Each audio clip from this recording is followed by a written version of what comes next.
All right, we're going to get started here in just a couple of minutes. We'll let everyone get logged in.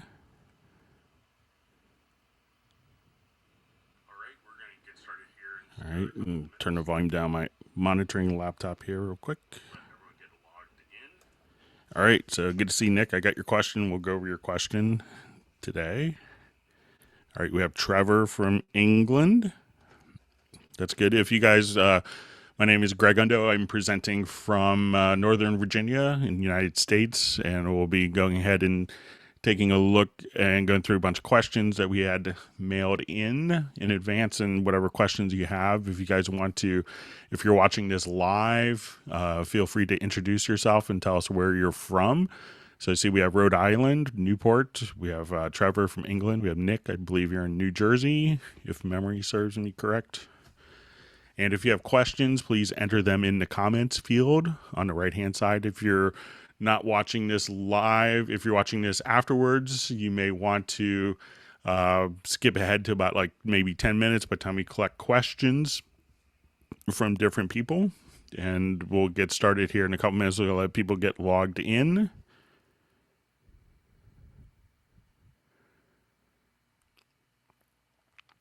All right, so we have Dusseldorf. We have Morston, Florida, Greencastle, Pennsylvania, South Africa. We have Taylor on again from Pine Grove, a faithful attendee. All right, so we have Malmo, Sweden.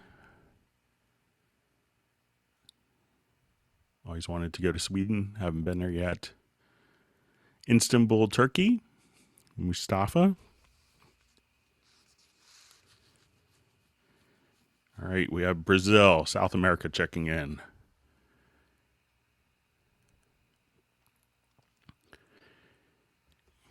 And once again, if you're just logging in, if you want to go ahead and introduce yourself, if you have questions, feel free to kind of enter them in the comments field. All right, we have Russia.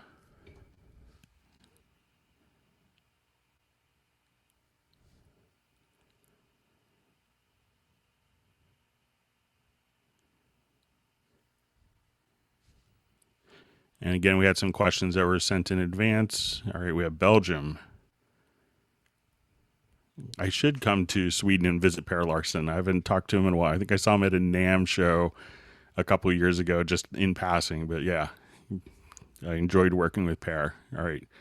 So we had Algeria, Calgary in Canada, of course.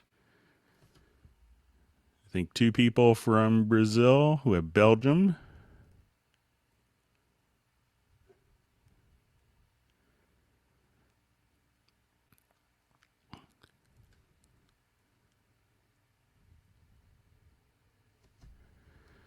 All right. And again, if you guys have questions, please go ahead and enter them in.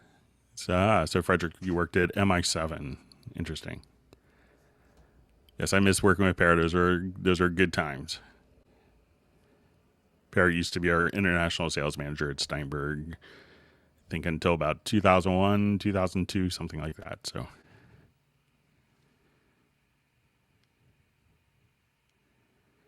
all right, we have Libya from Benghazi, Libya. And Nick is mentioning that his sister lives in Sweden. He may get to go in a couple months. I'm jealous.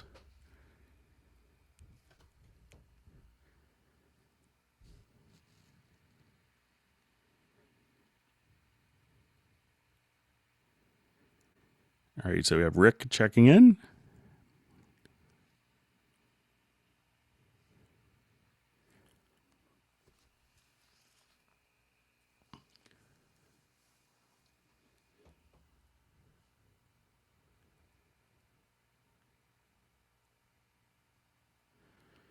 Okay, so we have some questions sneaking in.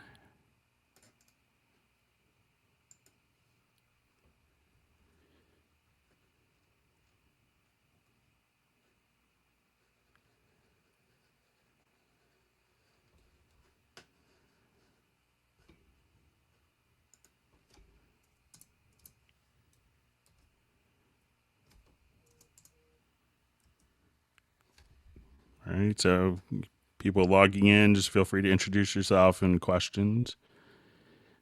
All right, and someone else from Russia, from Moscow.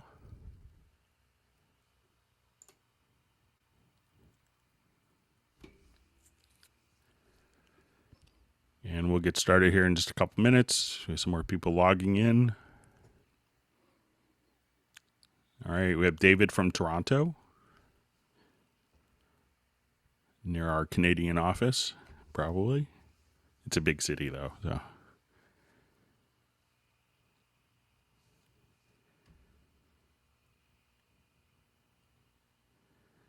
From Valladolid, Spain. All right, good to see you, Rafa. Been to Spain a few times. Always enjoyed visiting there. All right, so we have Fabio from Italy. With a name like Fabio, you have to be Italian, I guess, right? Or is that a horrible stereotype? So.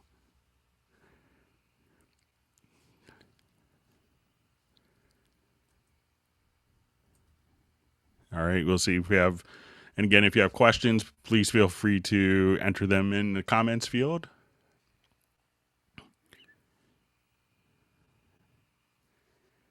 And we'll get started here in just a couple minutes.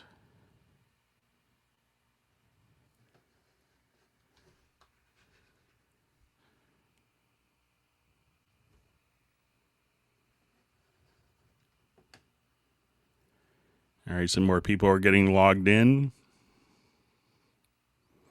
And if there's anyone that wants to keep a kind of a meeting notes of different topics that we cover, probably should have said this earlier, but if there's anyone that has wants to keep like kind of a running list of the questions and topics that we could have, that's always helpful, and we could have that posted in the comments field so people could jump to particular times in the video.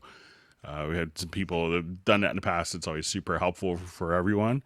But if there's anyone who wants to do that, and we'll see if there's any more check-ins. We had some more people log in. And if you have questions, we just saw a question about the split tool, about the transient, but other questions, and we have some that were sent in advance, but we'll get started with that in just a couple minutes here. We'll wait maybe about 2 more minutes, see if we have some more people logging in.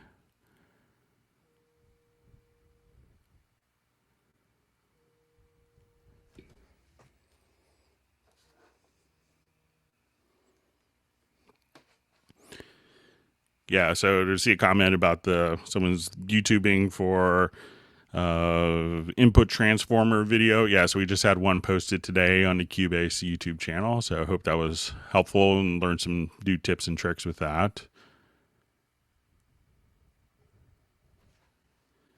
Okay, I see Krill's question. I'm going to copy that over here.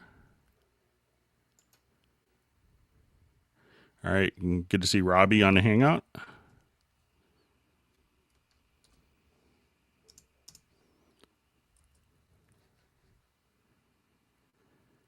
All right, we'll see if there's any other questions.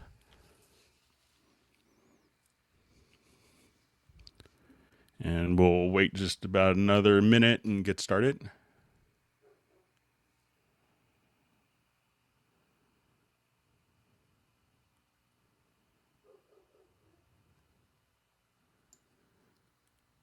Okay, so I see David's question.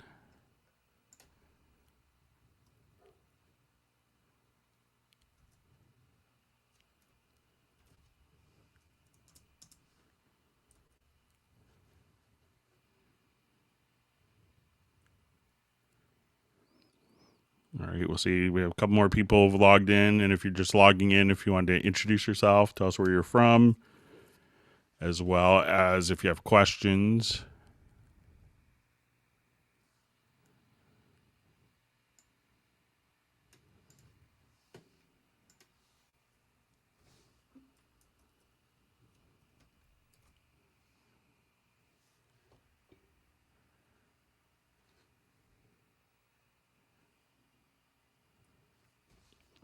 All right, just copying over notes.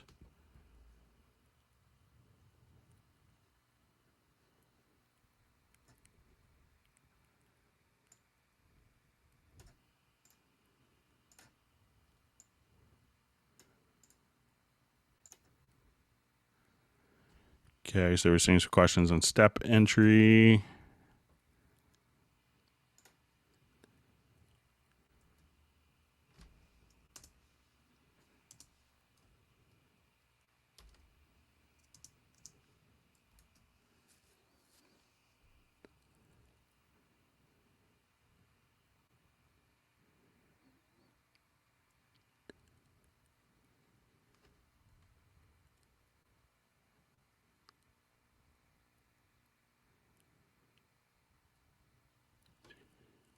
Okay, just copying over questions. All right, so again, we'll get started here soon. Thanks for all the great questions coming in.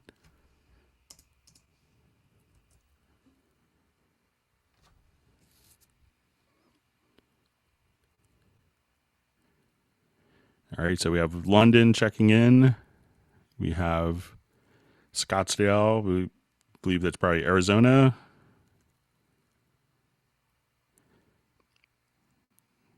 All right, so we have Darren from England, says he likes the videos. Glad they've been helpful. We have Bibran. Sorry if I'm pronouncing that wrong.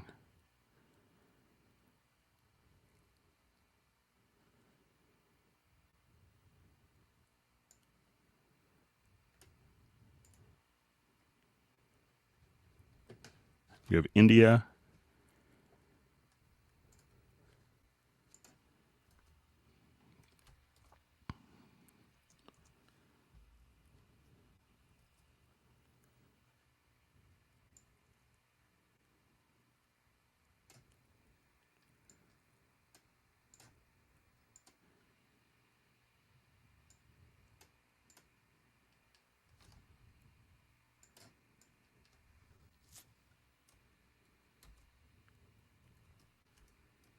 All right, just copying questions.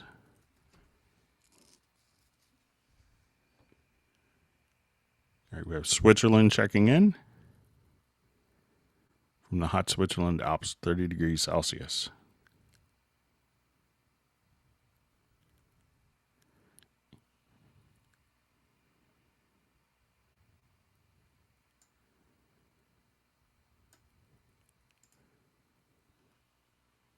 All right, we have Atlanta.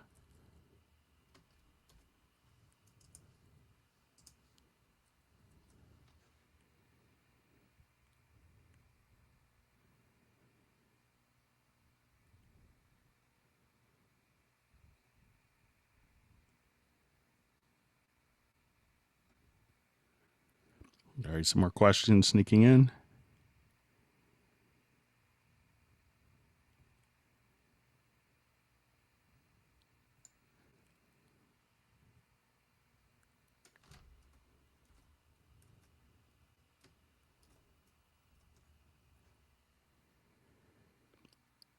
All right, we have Jack checking in. Good to see you, Jack.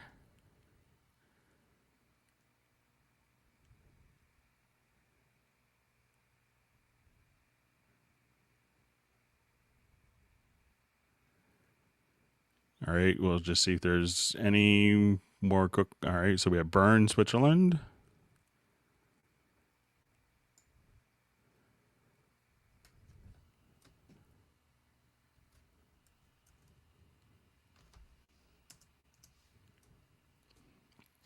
All right, just copying over questions. We have a bunch of questions coming in.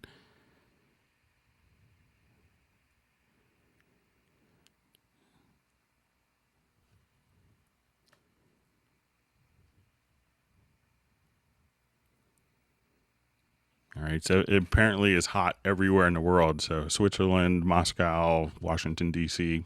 I was in Bay Area last week, and it was in the hundreds there. So let's see if there's any last minute quick questions, and then if not, we'll get started.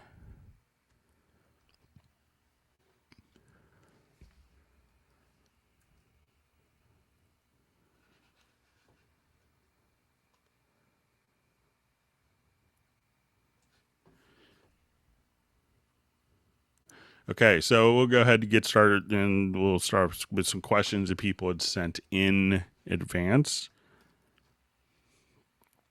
So we had a question about using processes in the plugins versus the channel strip, and do they use less CPU power? So let's go ahead and take a look at this. So if you're not familiar with this, you know, a lot of people kind of miss this particular function for some reason. But if you come here, you can see kind of a full channel strip inside of Cubase. And here you could actually have a noise gate versus, like, let's say 3 different types of compression. You can have a de-esser or an envelope shaper, 3 different types of saturation, as well as 3 different types of limiters. So as soon as you kind of come here, you could see that, you know, these channel strips, and if we wanted to change the order of the channel strip, you could just kind of drag and drop, and this will change the signal flow order, just kind of as we see it indicated here. Now, one thing a lot of people also ask me while we're here is, with the inserts and a channel strip, you know, how do you pick which one comes first? So if you actually, like, within the signal flow, so if you wanted to, you could actually kind of click on this little button, and you could have the channel strip come before the inserts, or the inserts before the channel strip. So when you look at this, we can see that this will be kind of a full typical channel strip that you'll have in your console, but these, you know, will kind of be graphically scaled down, or a different version graphically of often what we see within our plugins here. So we can say, okay, if I opened up a noise gate, we would see a lot of the same settings and controls here. So people ask which one is more CPU efficient. So they're really, you know, pretty much the same in terms of CPU efficiency. And I saw a lot of discussion when we did the envelope shaper video, where people were like, oh, you know, should I run it in the channel strip? Should I run it in the, you know, within the, as a plugin, which is better? It's really the same functions, just allows you for different kind of signal flows. And some people may want to, you know, run it as a channel strip if you're running more than 16 other plugins. You know, it seems outrageous to some people, and some people, you know, need 16 plugins plus all the channel strip for the type of work they do, especially to do EDM type work. So there's really no difference in CPU usage between running it as the plugin here as an insert versus the channel strip. But the channel strips and the plugins are designed to be very CPU efficient as well. So really no big difference you know, between using it as a channel strip or as an insert. So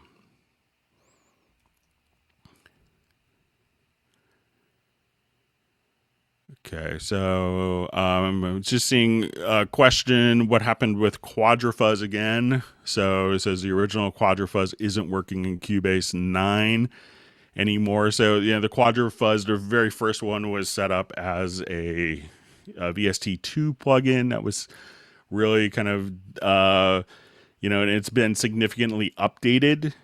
So if you might be able to run the original one as a like within a 32-bit like bridging program, something like JBridge, but you know 9.5 is only going to support 64-bit, but you can still bridge. But there's also, under distortion, you have the Quadrafuzz version 2, and this is quite a gem of a plugin, because you could actually, if you wanted to kind of play around with it, you could have, you know, and what this is a multi-band distortion plugin.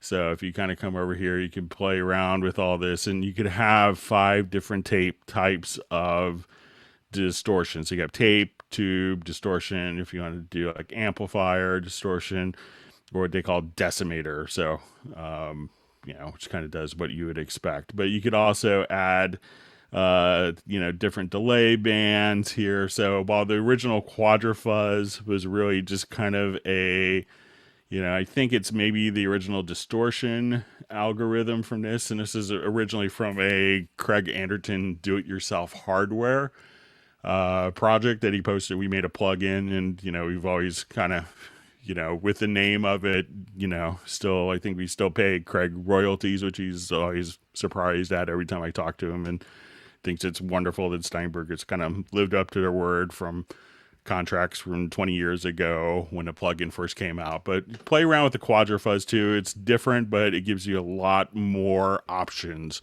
than the original Quadrafuzz. Okay, so let's go ahead and take a look at some of their questions. And we have a question about always on top. It says it used to be if you wanted a module to stay on top, you could just click in the gray area and it check always on top. This option doesn't seem available on many of the modules now.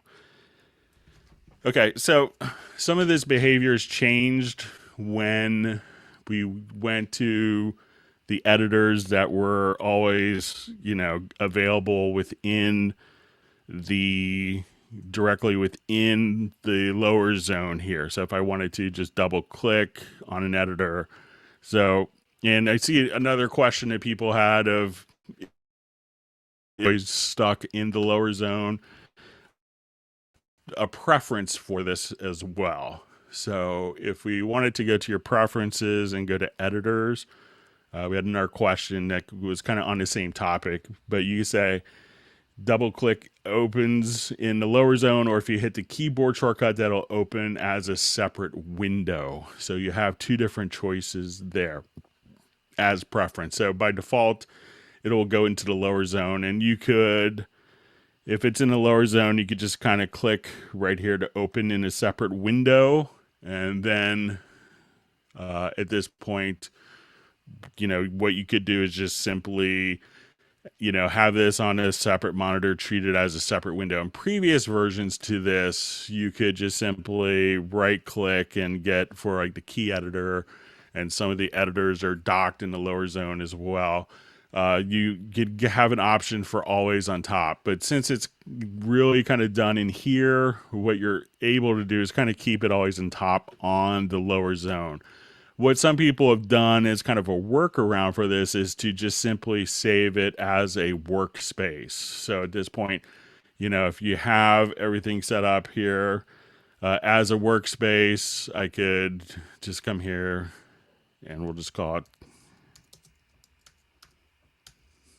So we'll say key editor, we'll make it a global workspace. So if I wanted to say double click on this, and now I wanted to just go to my workspace. At that point, it's only showing, you could just kind of save those as your own intended workspaces. So some people do that. I understand kind of the frustration that if you want to work kind of the older way, having the always on top was a good option. But I think if you start using workspaces, that could alleviate some of the frustration.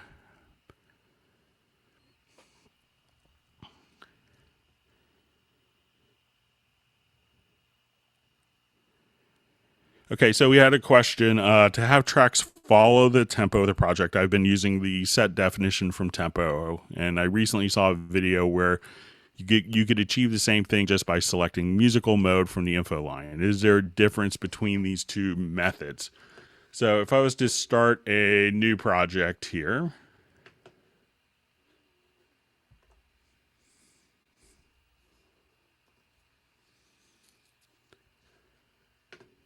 and whether it's MIDI information or audio information. So let's say I'll just come here, find some different drum loops, find some different loops here.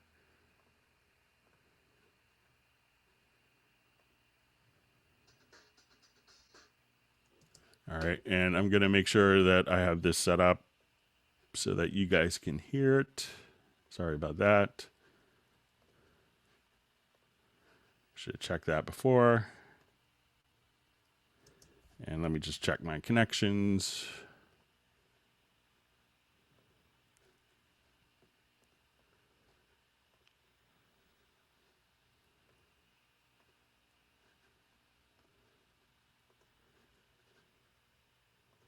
Okay, so now so let's say if I have this drum loop, and this kind of works the same way for, musical mode. So let's say So let's say, these two drum loops may be at different tempos. And I'll just copy that out and let's find.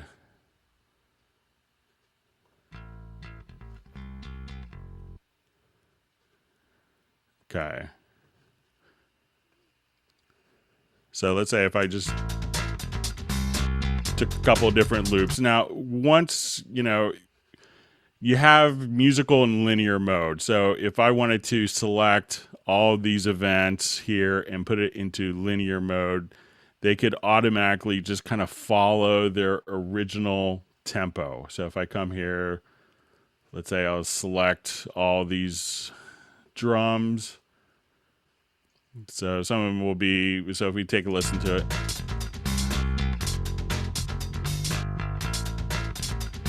So when we have items that are placed into, we'll just put those to linear mode here. So each of these has their own tempo. So if you know what the tempo of the audio file is, and a lot of times it may be actually as part of the actual file itself. So when you go to look at metadata for the file, and you may see this like within the media bay, where you could actually see, the tempo indicated for different loops. So a lot of times when you have content, those will be tempo stamped. But if we kind of look at this, these aren't lining up. So, and there's two different modes, and the modes can be set for the tracks or for individual parts. So there's linear mode, and this is where often you'd see a clock. And then we have musical mode, which is where we see the little quarter note. And we could also kind of do this on an event by event basis directly here on the info line. So if I wanted to select a number of tracks and put these into musical mode, I could just kind of toggle that. So musical mode, the events are, the position of the events will be based on the tempo. So if I change the tempo and speed it up and slow it down, all the events that are in musical mode will play back at the correct tempo. Whereas linear mode will have them all based directly on a at the time position. So if I change the tempo, and they're all in linear mode here, so say I just turn on. So this one is still. So those won't really change based on the tempo. So, but if they're all set to musical mode here, these will all now kind of locked to the tempo.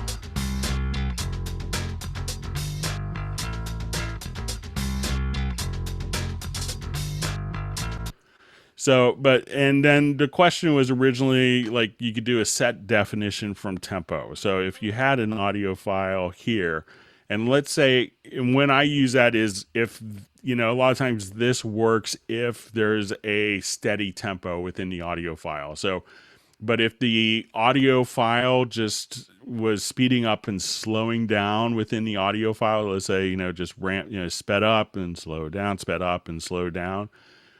At that point, it doesn't have a tempo stamp that's accurate. So if it doesn't have a tempo stamp that's accurate, you could, if you do a tempo detection on a particular audio file, then whatever tempo, like multiple tempo values are set, when we come over here, we could just, at that point, when we go to your tempo track, you go to the audio to advanced, and then you could do set definition from tempo. So, and what that does is it takes the multiple tempo changes within a file and and then you could place that into musical mode so it would be more accurate. So if your file is speeding up and slowing down within the file itself, you'd want to do the set definition from tempo once you've done a tempo detection. If it's like a lot of loops or if it's recorded at a static tempo value, you can just switch it to musical mode right there, and then all the different parts would line up for you. So if it's kind of a single steady tempo musical mode, just turning it on would do the trick. If the tempo is constantly changing, and you've determined that through like the tempo detection from the project menu, then that's when so once you do your tempo detection here for, let's say, a selected file, then from the project menu, then you would need to do the set definition from tempo to have it accurately reflect. All right.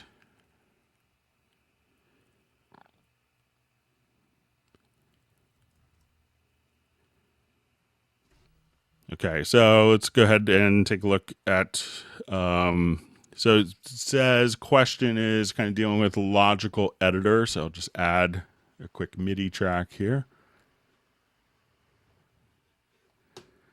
And I think it's going to be dealing perhaps with drums. So let me just,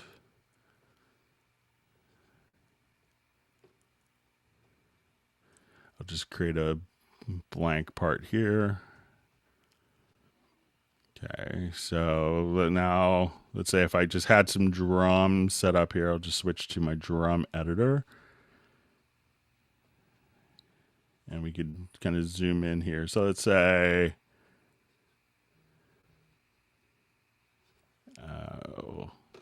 sorry, I have this set to my IAC port, and that's going to mess up my Cubase here. Hang on. It's going to force quit really quickly. Sometimes if I have my inner application bus on and send MIDI data to it without it connected, I get weird stuff. So just restart this.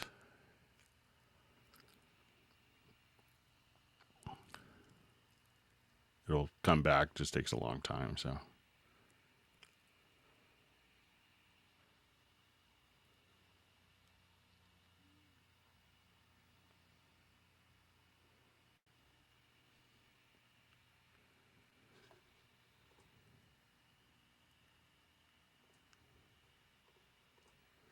okay, so I'll just add a quick instrument track here.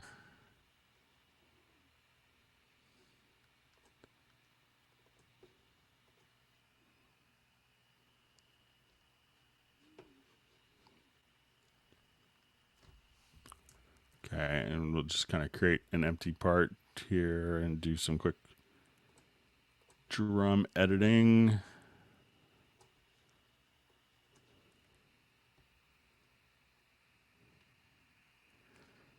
So let's say if I have this and I want it to be set to quarter notes, and I'll just kind of draw in some quick quarter notes like that. All right, now the question was, I created a preset in a logical editor to accent beats 1 and 3. This gives me 2 lines of data in the top portion. Sometimes I just want to accent 1 beat. Is there a way to remove the second line of the OR command? So if you have within a logical editor, this is a very powerful editor that you have within Cubase. So we could say I wanted to take, we'll say our event is equal to note. So if you wanted to do something like, and let's say I wanted to take value 2, which is our down velocity. So let me just, so we're going to say type is event equal to note. So what we can do with our logical editor, if you haven't played around with this, is you set up different MIDI conditions. So here I wanted to transform, and at the top we could select the exact condition that we want to affect, and the bottom of what we're going to do to change it. So we're going to say type is equal to note, and we can say the position, and let's say inside bar range. And let's say it's around beats 1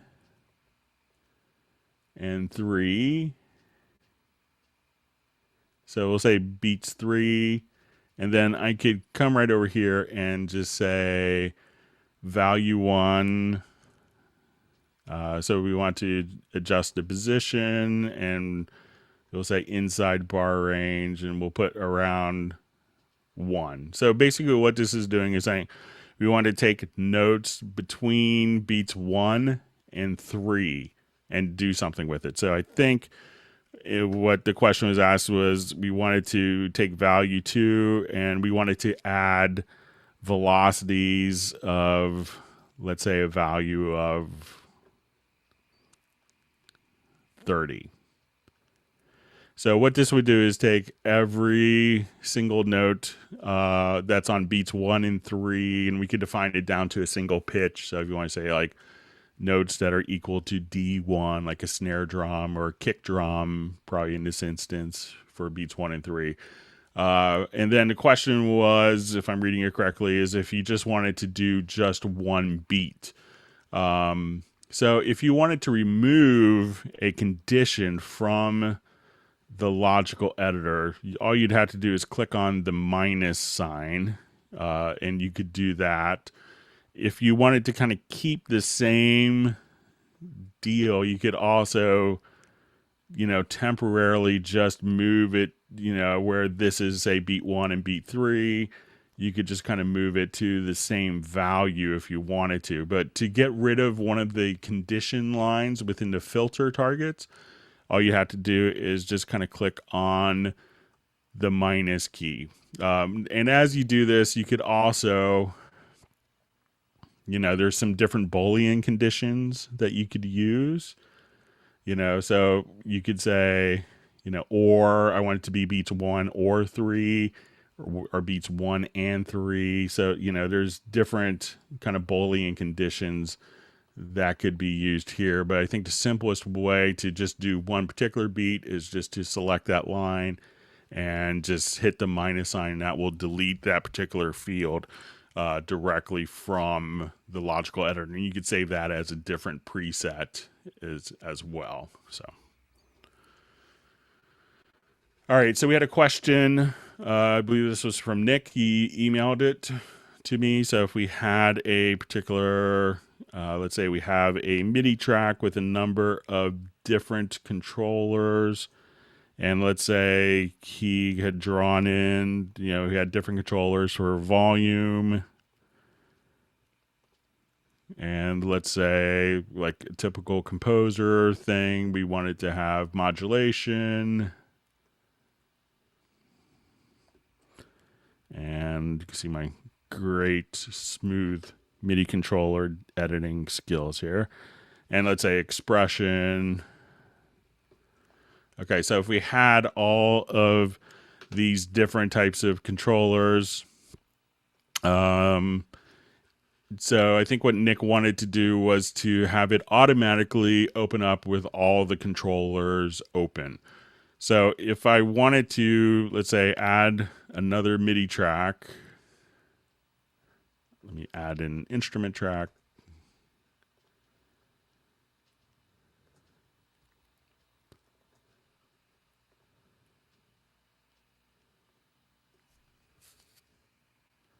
Okay, so we'll have this open, and let's say if I have another part here, so it will, the program is smart enough to kind of stick with whatever was currently open on the previous track. So if I wanted to come here, let's say if I now, you could go to your controller lane setup, and you could do show hide controller lanes, or you could say just a velocity only. So if I have notes in here, we could see only the velocity. And if I double click here, that would automatically show you kind of the last state of where the controllers were. But there's also a parameter here for show use controllers. And I think Nick was indicating it was kind of a pain to always go here and click on show use controllers. So I don't know of a way to automatically have the show use controllers automatically activated, but you can do this with a key command. And I think I made one last night and playing around with stuff. So if you go to under MIDI,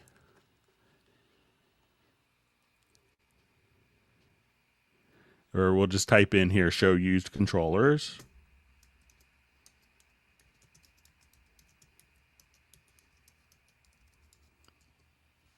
All right, so I just did Command Option C on my Mac. So this is going to be under MIDI. So you'll just see Show Used Controllers. So if everything is set up here, let's say I have it set for velocity only, I could just come here and show all of my used controllers. Now, if you wanted to have this every time, you know, like every time you hit a particular keyboard shortcut, you could make a macro to do this. So if, you know, and you could set up your own key command to automatically show the controllers. But if you go to key commands here, we could just say build a macro. So let's say if I had this now set to show hide, say to velocity only. And now every time that I want to hit the keyboard shortcut or assign it to my own keyboard shortcut, I'm going to go to my key commands and I could say, we'll go to show macros. And we'll do a new macro and we'll call this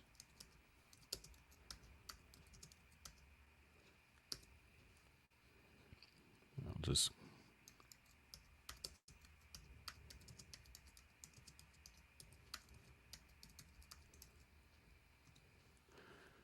so I think the first command, what all we have to do is open.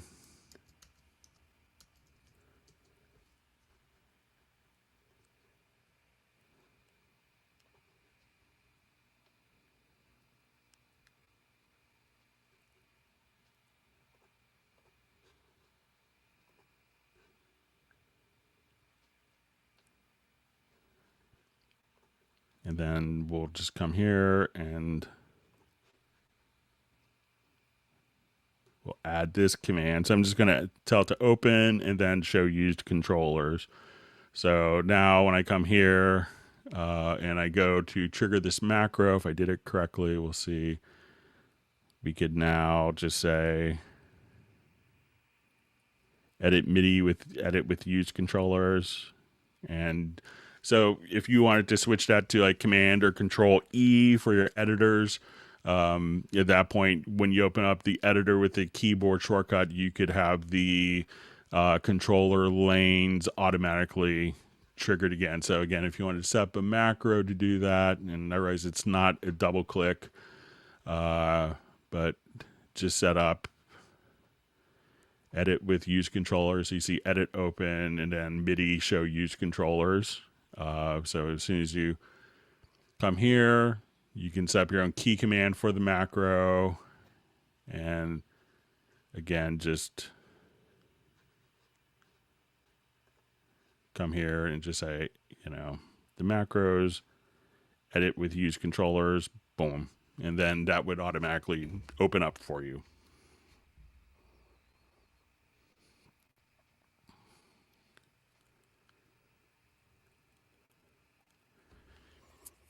All right, so we got a question on the split tool automatically going to transients. So let's go take a look at that. I'm going to just read a couple comments that are coming in. Sorry, we're getting behind on all the comments.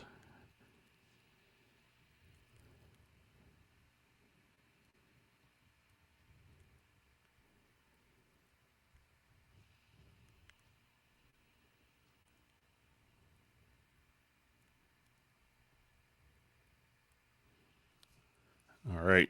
So we had a question about like cutting at transients. So let's go ahead and we'll just take a drum loop here.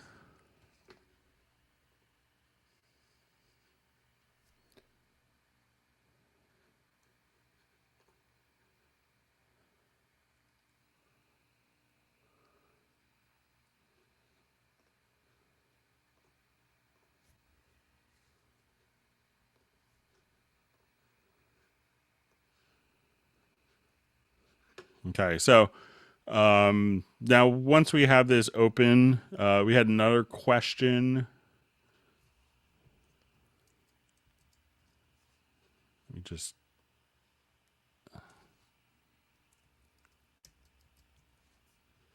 get my key command straight here, about how to navigate to transients. So if you wanted to quickly navigate to transients here, so let's say if I just double click and I wanted to go to the next spot, you could just hit Alt or Option N, and that will take you to the next transient. And if you want to hit Alt or Option B, that will take you back.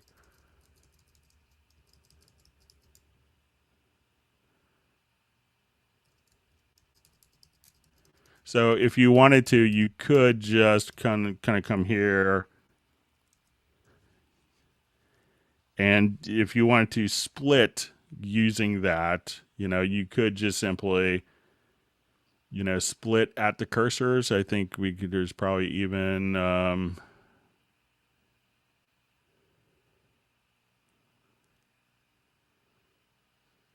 so let's say, I think it's just Shift X.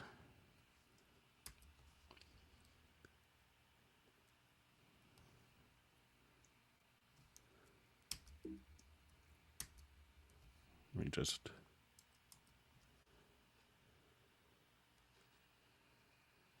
so to, again, navigate, we'll just do Alt or Option B and N. So, and this way you could actually just split at that particular point. So if you wanted to just come here, split, and you can make kind of copies. I'm just going to turn off my snap here, and you could actually, let's just see if we do the split at cursor command. So if you wanted to just kind of, just split directly at that position, you could do it like that. Now, some people will also just kind of take this, and let's say if you double click, and if you go to, if you wanted to automate that process, you could set kind of your threshold here of exactly where it should be split. And then from the sample editor under hit points, just say create slices. And then at that point, it's, when we go, it can automatically be split directly at the particular slices automatically like that. So, but you could use keyboard shortcuts and just kind of use, if you didn't want to take it into the part editor, you can just simply cut at the split at the cursor or cut at the cursor and just navigate using the Alt N, Alt or Option N, or Alt or Option B to go back. So it makes kind of editing a lot of drums very, very fast.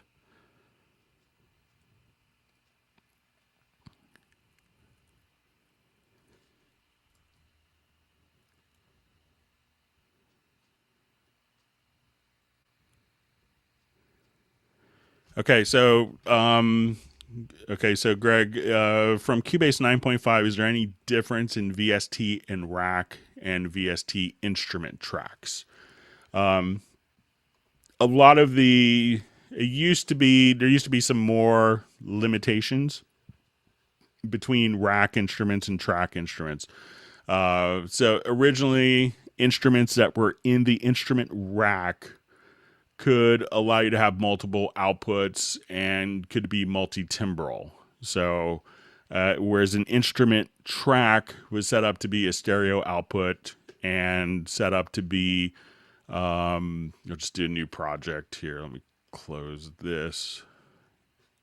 So they're intended to be a single stereo out and non-multi-timbral. So, but some of these distinctions have kind of blurred a bit. So if I start with an instrument track, so let's say if I come here and I now wanted to start off with like a Hallian Sonic SE, I can now see, I'll just load up a quick patch here.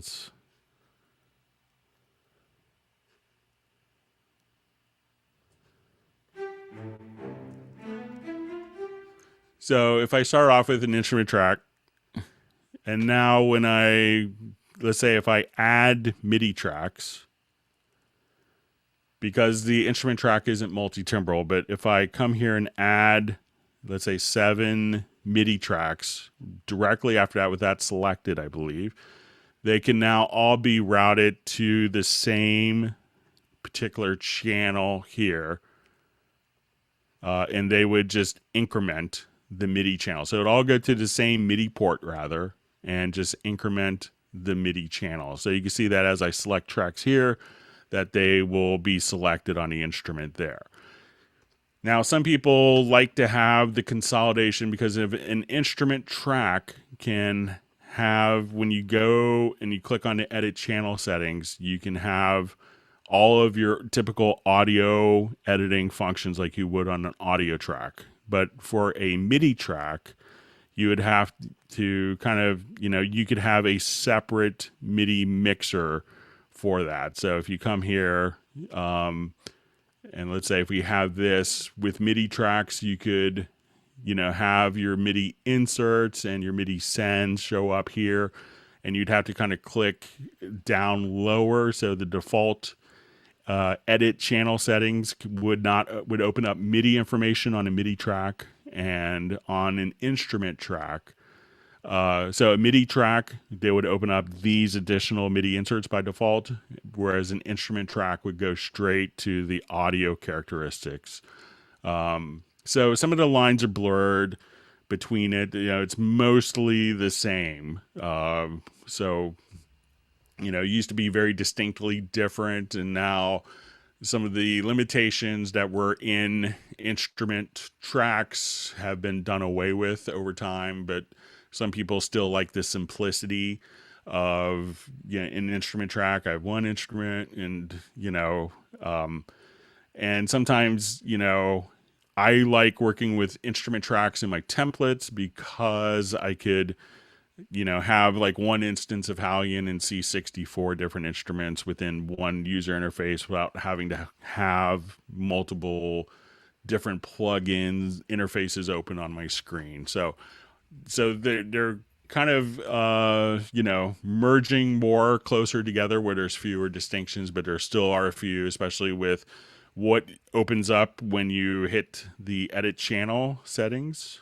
And when we come here, also one thing, it's kind of an odd omission. I'm not sure what the reasoning is. When we have an instrument, when I have a MIDI track, I have my MIDI sends. And with instrument tracks, there's no MIDI sends, only MIDI inserts. So I'm not sure if there's a technical reason for that or not, but that's another distinction as well.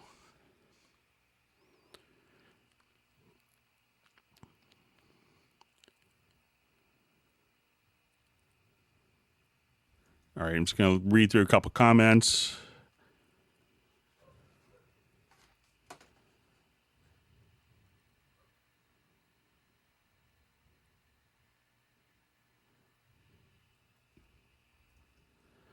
All right, so we had a question. Okay, so we went through how to open the editor windows in separate windows and not the lower zone.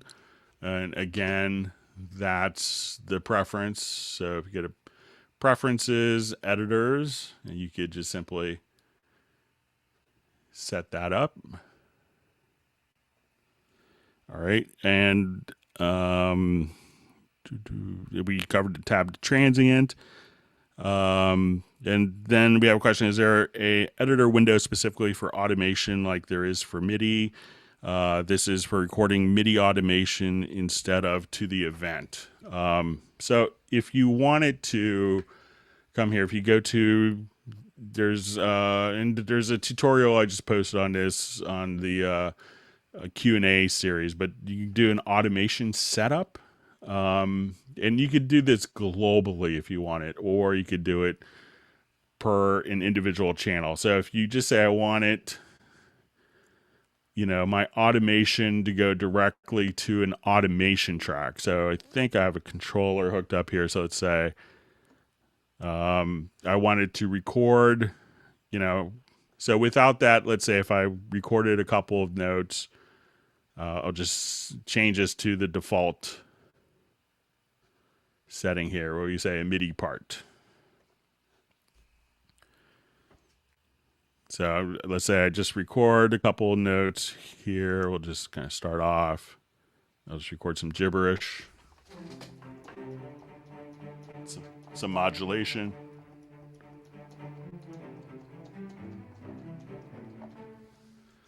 Okay, so let's say we have this, and now when I double click on it, I could see my modulation, my velocities, and my MIDI notes. But a lot of people may want to turn that modulation not into controller data, but into or this controller data not into MIDI CCs, but they may want to turn it directly into automation. So if I come here to my MIDI menu and I have the part selected, you can go to functions and you could say extract MIDI automation.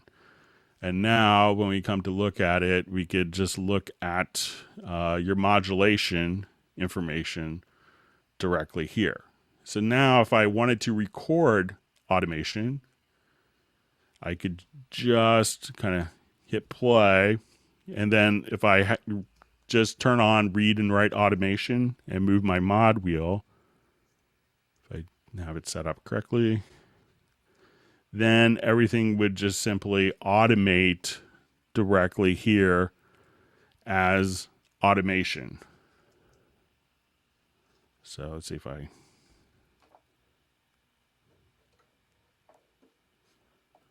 So, but let me just set this up. Now, if we go to your CC automation setup, at this point, we could say we want the automation, the MIDI controllers to go to an automation track. And we could do this for each individual controller if you so wanted to. So now, as soon as I move, I have automation turned on. I'm not recording it as the MIDI part, but I'm just recording I just enable write and read, and I move my modulation wheel on my controller.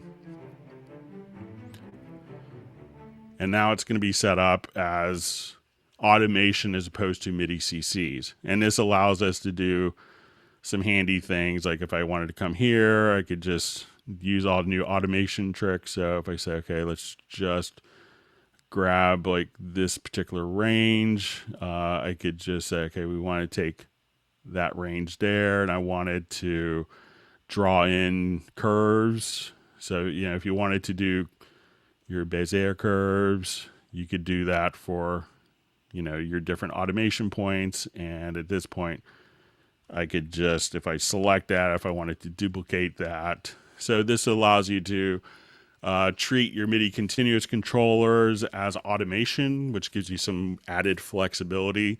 And again, you could set that up just by going into your CC automation setup and being able to kind of choose globally, or you can do that for each individual controller you could set independently as well.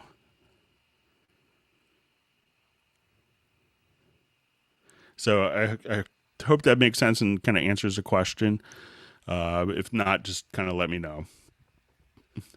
All right, so we had a question about step input. So let's take a look at that.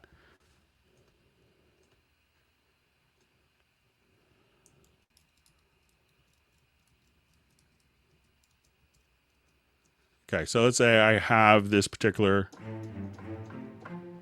and I wanted to do step input. And this often will require you to just kind of actually start with a blank MIDI part. So let's say if I just wanted to, let's say, grab my range selection tool, and then we could just double click. So, and once we're in our MIDI part, at this point, we could just right click and make sure that we have our step input enabled here. So you can see step MIDI input. So if you don't see these little staircase, just right click and we can go to our step input here. And what we want to do is to actually, at this point, we could activate our step input. We could choose our rhythmic value, and then I could just hit one.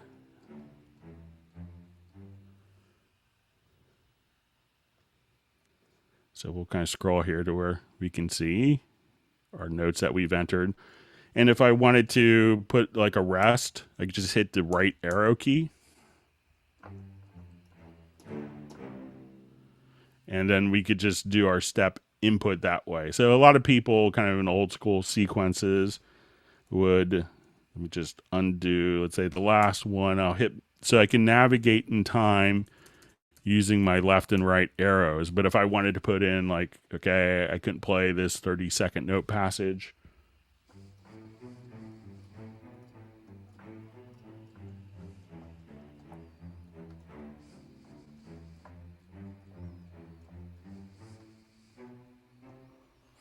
So now if I, said, okay, now I'm a musical genius and I'm a great keyboard player, at this point I could just, probably not the best patch for that, but you kind of get the idea. So once you have the step activated, you can adjust your position just by going directly to the left and right arrows, hit a MIDI note, and you could come over here and set up different rhythmic values.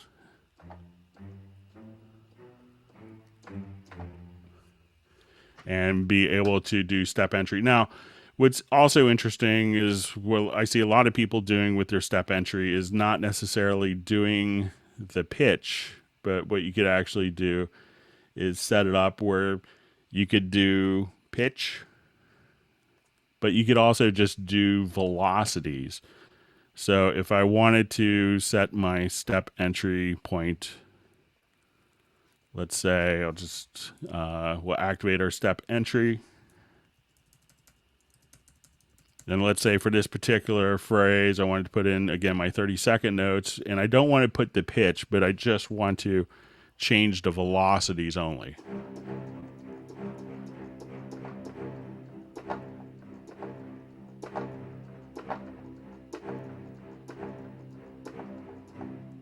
So stuff like that for hi-hats could be really handy. So again, to get into step entry, what you want to do is within the editors, right click and make sure that if you don't see the little staircase here, make sure that you have the step input activated. And then at that point, make sure it's turned on. This would allow you to enter the pitch. This would allow you to enter in like the note on velocity or the note off velocity. You could also have an insert mode. So if you left out one particular note, you could just kind of come here, activate insert, and as we do that, the other notes will shift over to the right, just like that. So, and you could do the same type of thing within the list editor or the drum editor, notation editor. They all kind of work the same way. So, hope that makes sense. If you have any questions on that, just let me know. And we'll go on, take a look at comments. Thanks for everyone's great questions.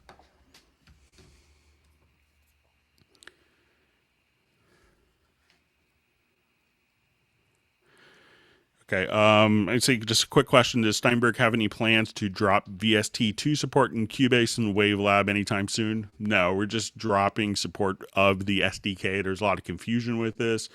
So we came out, I think, let me see what year. Might have been 2004 with VST3. Yeah, so it's probably 12 to 14 years that we've had the VST3 spec out.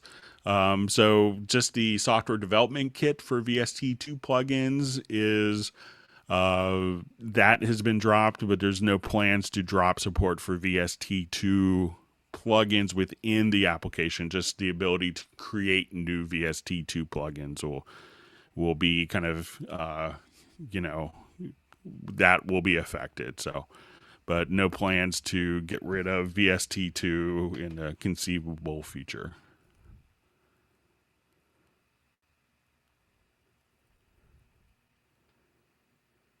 Okay, so let me read through a couple comments.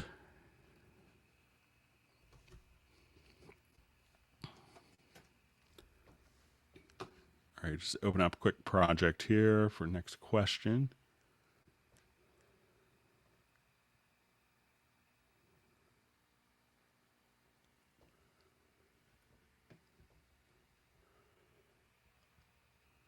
Okay, so we had a question about like opening several MIDI channels at once, or opening several channel editors at once. Let me just see if I remember. I think there's kind of a preference for this. Let me see if I could find it.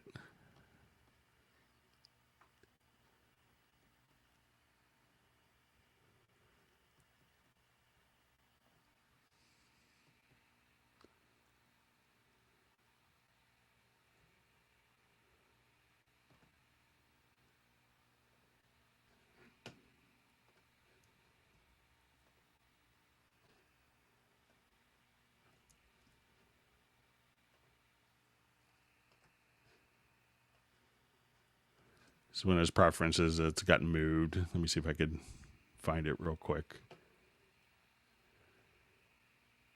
If not, I may just look it up real quick. Let me just.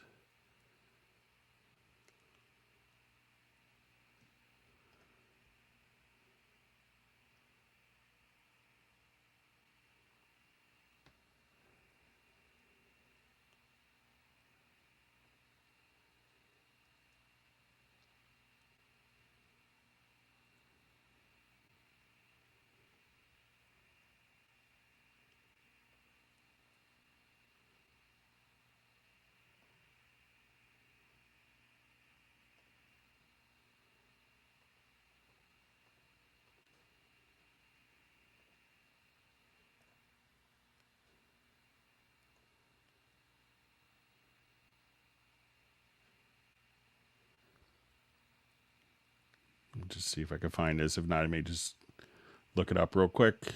See if I can remember.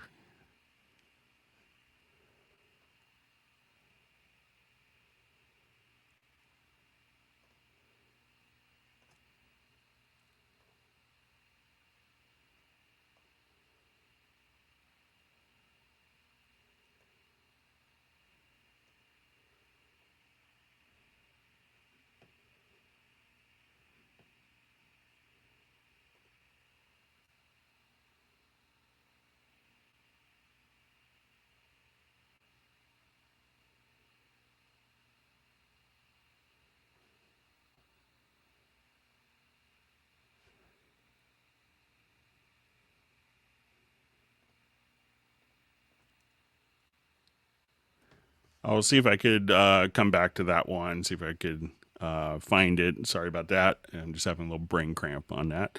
But there is a way to have kind of multiple windows. Let me just see if it's just I think it was in conjunction with a preference. I know it's one of my Google Hangout video, or one of my Q&A videos has the function. I'm trying to remember.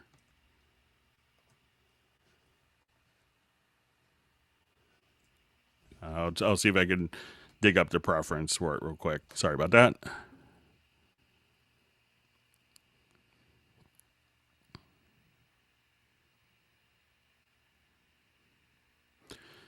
Okay, so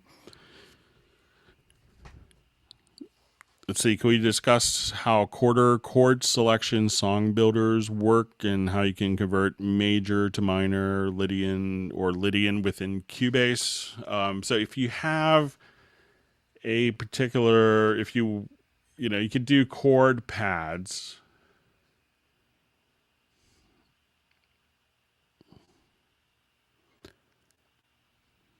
Let me just see.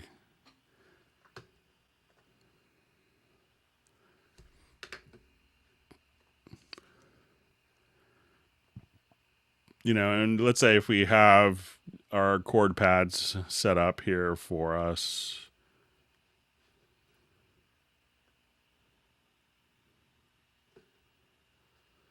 Let's say I'll just take a piano part here and I'm going to generate some chords from it.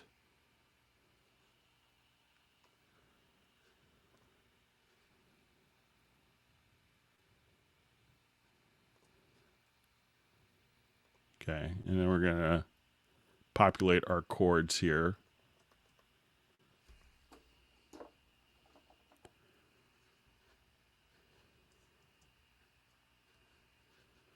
Okay, so, you can come here and, trigger the chord pads. And if you have like, existing, MIDI data here. So let's say if I just drag this up here, and let's say if I just wanted to place some particular chords.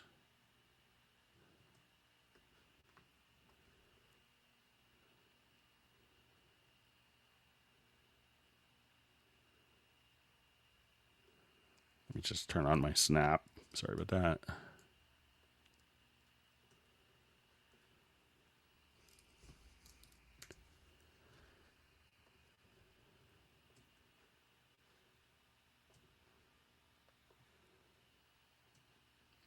Okay, so let's say if these were all kind of glued together here, one nice happy part, and we looked at it. So let's say it's pretty demonstrably G major here. So let's say. So if I wanted to switch two different chords here, so let's say I'll just open up in the big editor here so it's a little easier to see. Okay, so at this point, what I could do is if you just go to MIDI and let's go to your transpose setup. So here you could say, you could do a scale correction. So you could say G major.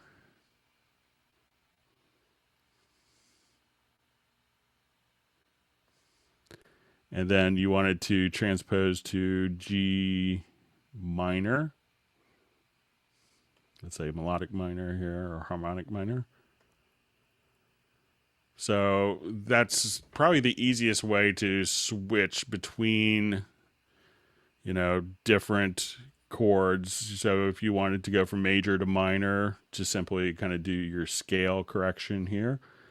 And, and then you could also kind of put it within a particular range if you wanted to, but you have a number of different scales that you could use. So if you want to go to, to pentatonic, blues scales, Hungarian, Japanese, Persian, Phrygian, Lydians. So if I say G major to G Lydian, I could just simply do my transpositions just like that. So I think that's probably going to be the fastest way to accomplish that.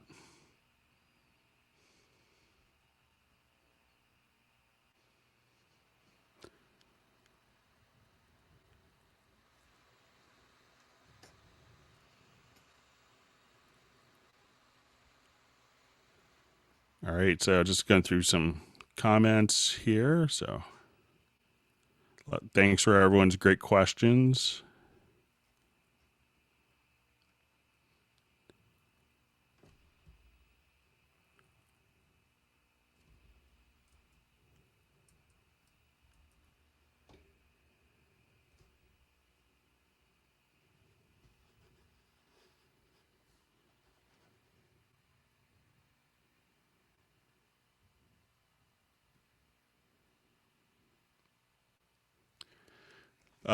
So there's seeing a question about getting Cubase's help to work without going online.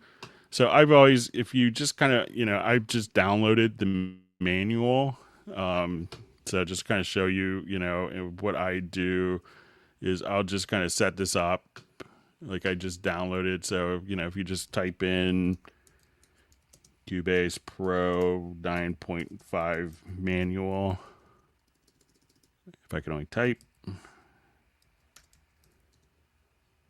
and when you come here, you could actually just, do the online manual or just download the PDF manual.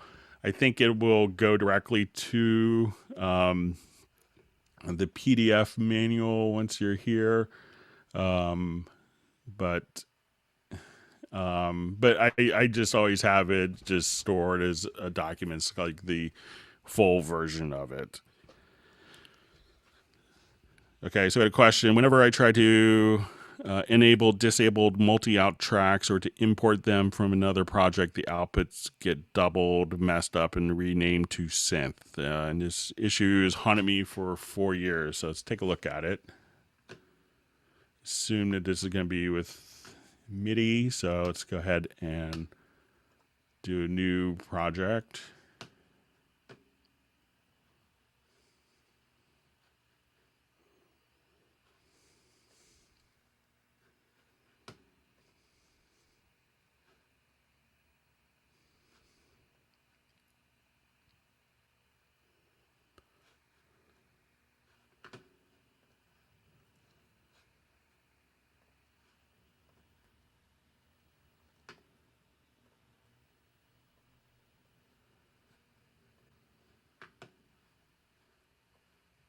Okay, so I'm just going to enable outputs.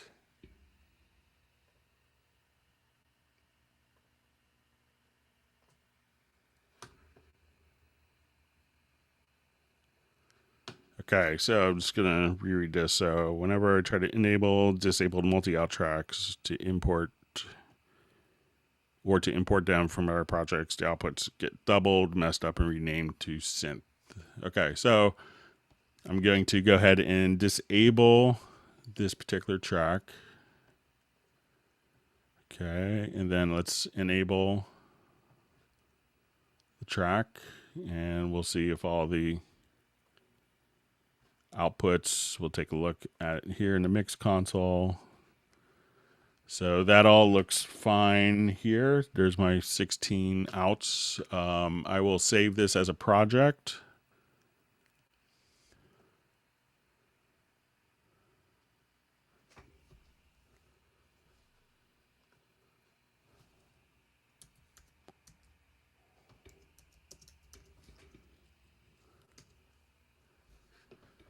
Okay, so I'll do a new project here. Create an empty project. And I want to import the tracks from the project. So I think I saved it to my desktop. Under multi-out, we'll select our track. Let's import it, and all of our outs seem to be maintained. So give it a try with the latest version, but it seems to be working as expected here. If you want to email me a project to clubcubase@steinberg.net, I'd be happy to kind of take a look if you have a particular project that's causing problems, but it seems to kind of be functioning as expected here.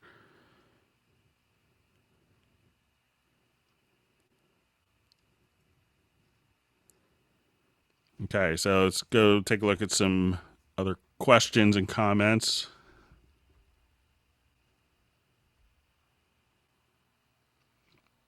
I'll just sneak back in time here.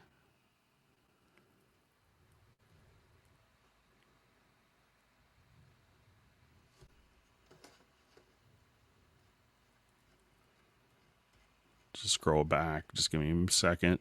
Just refreshed my.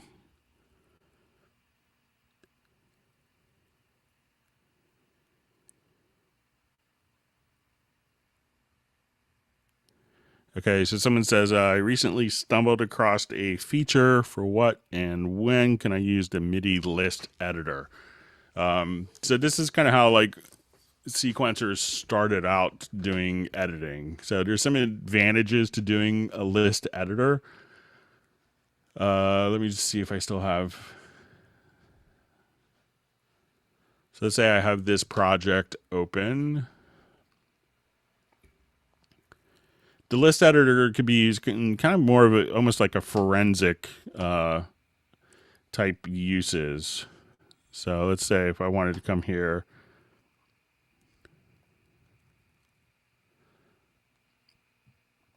and let's add a couple of controllers.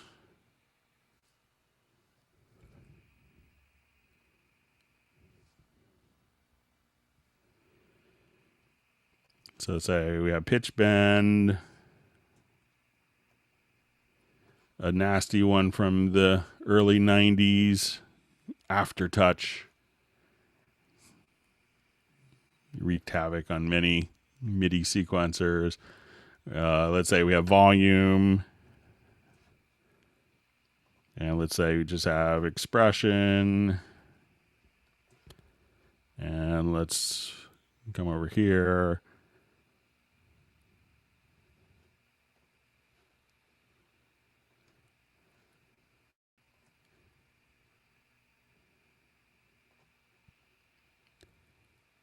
And let's say breath control. Why not? All right. Okay. So a lot of times, when you have MIDI parts and then all of a sudden you're see velocity and something weird is going on. And another one that this is good for is program change. All right. So when you go to look at, a MIDI part, often you may go like this and we get this like, oh, it's sending out the wrong program change. It's sending out a weird message. It used to be, I think it was like Roland D50 keyboards in a day were kind of notorious for spitting out a lot of aftertouch information that would kind of clog down MIDI data streams. Like people hold down a chord and they press down a little bit. You could kind of change the sound through aftertouch, but a lot of people didn't know they were doing it. So the list editor is really good for these types of edits. So if you wanted to come here, a lot of people, and I still know people that will type in events in the list editor. It's kind of crazy, but that's how a lot of people had to work. But one of the things that's like really helpful is, coming over here, and the list editor exposes everything that occurs in particular in the sequence part. So while you think you just have like some notes occurring, if you look at this, you're like, oh, I just have some notes, and it's kind of interesting. And there's all sorts of weird stuff going on with it. If you look at it in the list editor, here it exposes everything kind of at once. And that's very helpful to kind of be aware of everything that's actually in your list. Now, if you come here, you could actually show like particular types of data. So if you say, okay, I just wanted to, filter out particular events, you could do this. So where a lot of people will do this is say, okay, I wanted to get rid of every bit of aftertouch. So here you can say, show me only aftertouch, select all, delete. And now we could kind of have this filter view here. And if you don't see the filter, I think you might have to actually kind of check on it here. Let me just...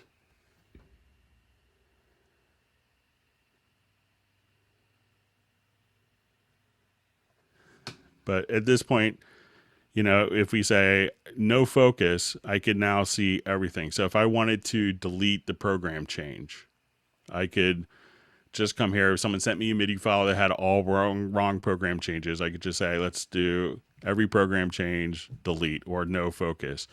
Or you could say at this point, find me every note message that's F1. So I could just put my focus here on event types in data 1. So at this point, there's every F1, and I could again select all and say, okay, I want these all to be sent to F sharp or A1. So, and also if you wanted to do some things such as, okay, I want to do my no focus here, and if you wanted to enter in, different program changes or standard MIDI file information or sysx information, at this point you could just kind of grab your drawing tool and be able to directly enter in sysx if you want to do standard MIDI files, if you want to do text. So if you do a lot of like commercial MIDI files, this is really handy to be able to enter in and edit those types of MIDI data. And that's where kind of the list editor really comes in very handy with that.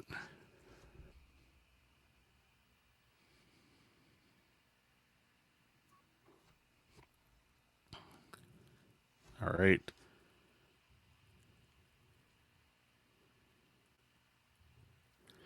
So I see a question, how to fold piano roll MIDI sequencer, just like Ableton Live MIDI sequencer. I'm not familiar with how Ableton Live folds it. You know, there's a couple of ways you could do, you know, creative things here. So I'm not sure what you mean by folding. Maybe if you could give me a description. You could also come here and just see your MIDI data directly here.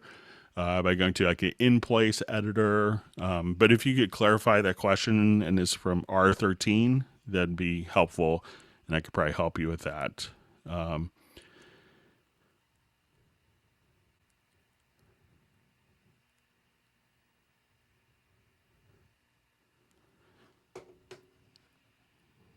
right, so let me just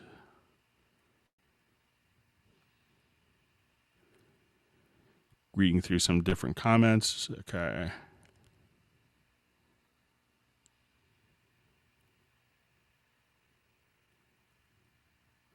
All right, so we had a question about track visibility. So let's go ahead and take a look at that.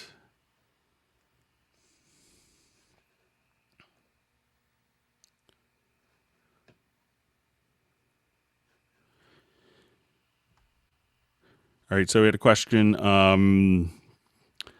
When I remove tracks from the main visibility window, tracks are also gone from the mixer window, but if you do it from the mix window, it doesn't remove it from the main window. All right, so we have the option of having track visibility settings, and this would allow you to kind of hide particular tracks directly from your project window here. And when we see this, this could also hide them into the mix console.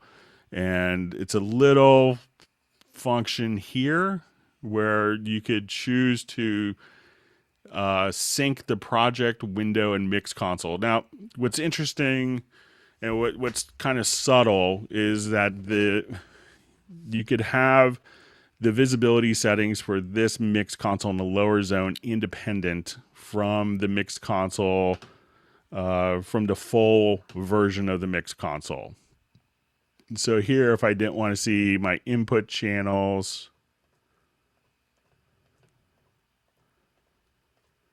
so say I just didn't want to see those, and if I wanted to come here, so if I go to my folder, and then again, just make sure that you have sync mix console and project, and then that should kind of do the trick for you. So at this point, if I close out and hide my drum folder, and I jump back, we close this window, that will be kind of carried over there. So just make sure just to the right of the visibility, and you could do this with different mix console windows as well. So you may want to just make sure that you have the right mix console window active there, and I think that will kind of resolve it. But realize that this mix console can have an independent visibility from the full mix console here.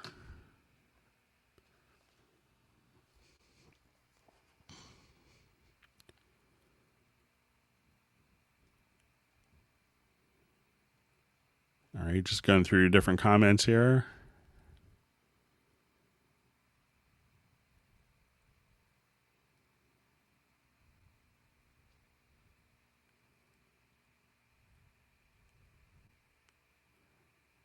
All right, so I see a question about expression maps. So let me just load up a quick project here.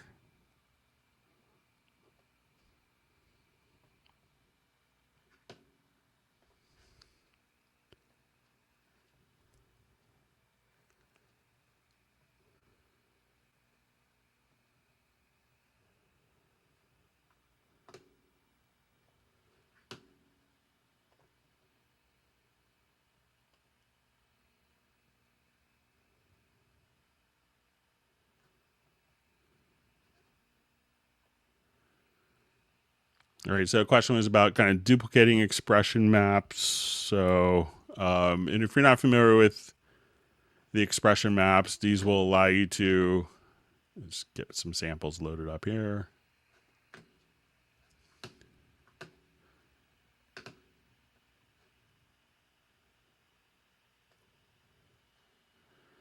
So this way you could see all the different articulations that are going to be set up for the different instruments. So a lot of instruments you could actually go to the Steinberg website and just simply download.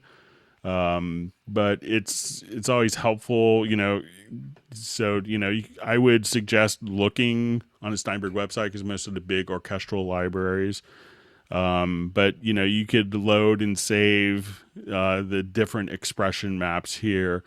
So you could load it, and then if you wanted to duplicate it, save it as a different name, and then just simply kind of tweak it as necessary for different things. But that's kind of the easiest way to do it if you can't actually find the method to download them for your particular library.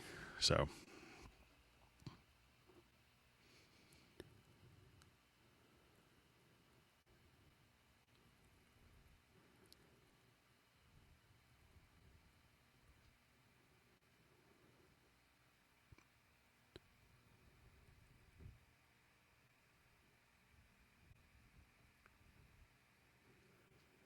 just saying, comment, and this is probably going back to our discussion on 32-bit plugins that JBridge crashes in Cubase all the time, and that's kind of the reason that we're kind of shy away from 32-bit plugins in the 64-bit world.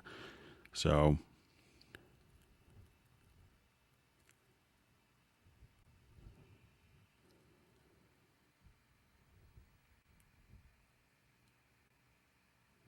okay, so I'm just seeing a question. Purchased 9.5 for my laptop, but I still use 8.5 in my home studio.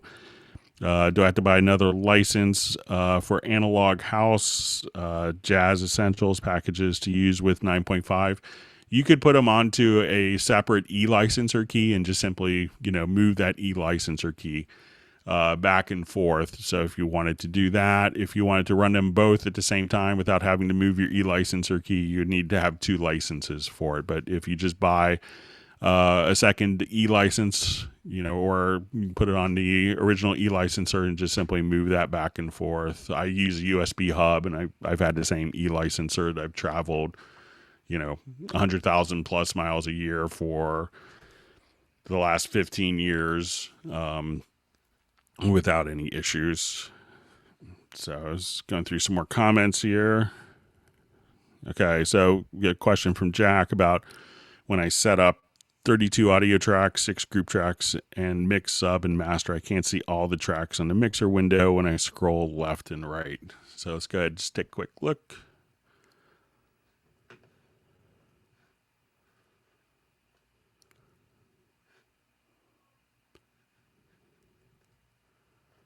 So we'll add, let's say, 32 tracks. We'll make it mono.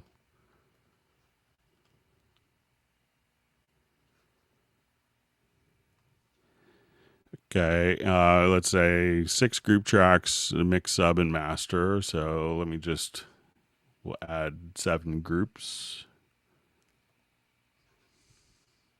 We'll make these stereo.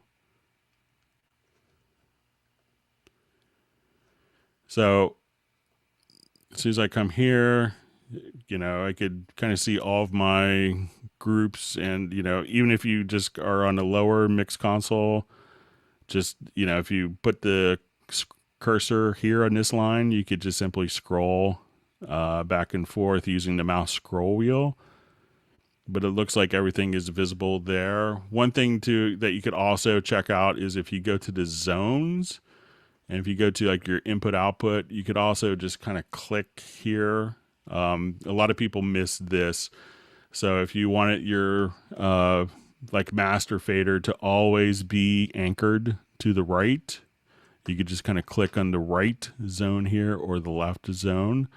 So this way you could have, a particular, if you wanted like your lead vocal to always be on the left, let's say that's channel 2, that could be fixed and anchored directly there, and you could just kind of scroll here.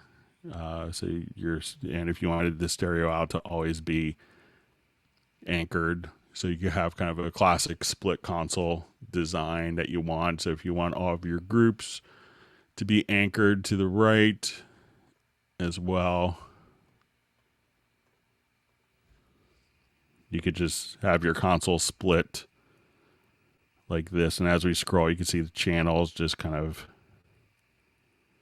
update continuously, just like that. So it seems to be working as expected on mine, but let me know if you still have problems with that jack.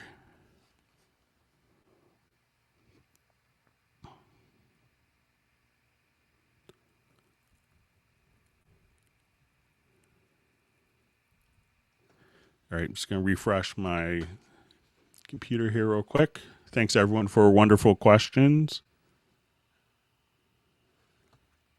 Hope everyone's learning a tip or two and a couple tricks.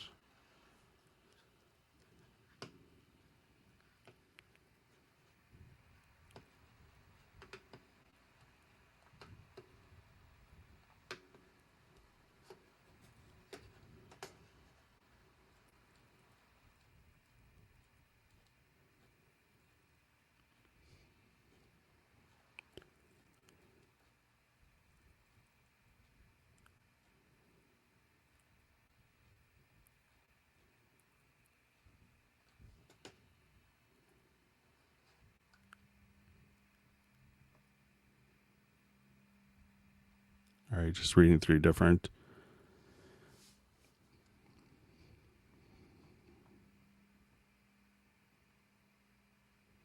Okay, so we had a question. I get a lot of VST instruments suddenly missing. So I go to VST Manager and have to relocate it in order for it to work again. Please explain. It could be, and it's from Solar Phoenix or Phonics rather. It could be that some of the plugins are being blacklisted. So as Cubase kind of starts up, it will go through a number of different diagnostic tests for your plugins, and it does a little test for the latency of each plugin to determine that. But if they're being blacklisted, I sometimes hear this from people when their plugins are getting blacklisted, and if a plugin is being blacklisted, it's because it's going to be causing stability issues. And sometimes you get like older plugins that could be more prone to this, and sometimes newer plugins could be victims of this allowed as well. So it sounds like maybe the plugins are getting blacklisted, especially if it's kind of the same ones. So, see if it's showing up in a blacklist. You may want to, that's kind of and enable it. It's kind of the risk you take of kind of running blacklisted plugins. But if you give me an idea like which particular plugins it is, that might be helpful too. All right, so we're seeing a question from Roland Gerard. Will Cubase 10 allow different audio devices for audio input and output? Currently, you could do that on the Mac platform. So it's part of Core Audio. It's not the most reliable situation, but if you come and we can show you how to get it set up. So if we go to your applications and under utilities, and then if you go to your audio MIDI setup, you could add, if you click on the plus sign, it's very intuitive. Here you could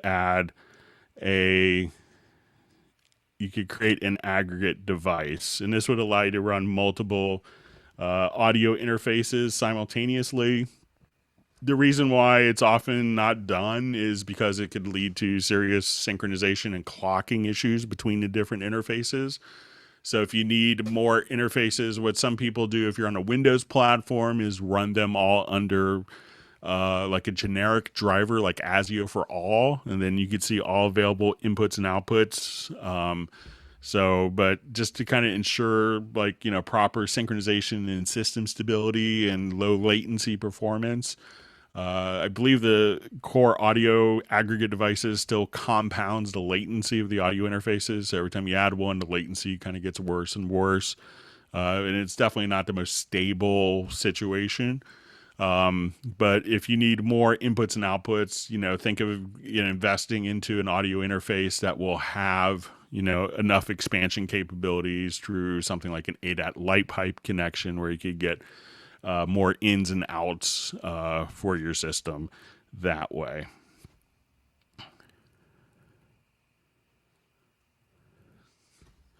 All right, so let me just read through some more questions here.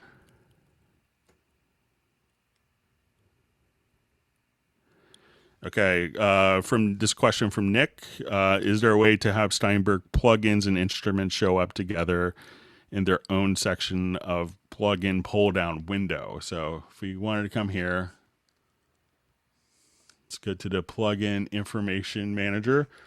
All right, so in here we could actually see plugins that are blacklisted. And I think if it's one of the preferences, if we go here,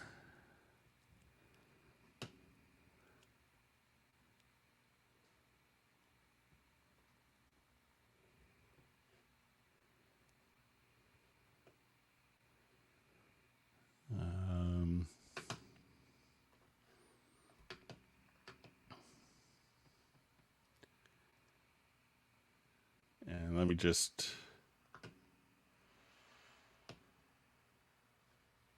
so if we wanted to, so if you go directly here to, it's not a preference, I'm sorry, just my second brain cramp today. We go to the VST plugin manager, and if you get all the way over to the right, we can now, instead of by category, you could automatically sort by vendor. So if you wanted to come here, you could just see all of your Steinberg plugins, all of your, by the manufacturer, as opposed to by category.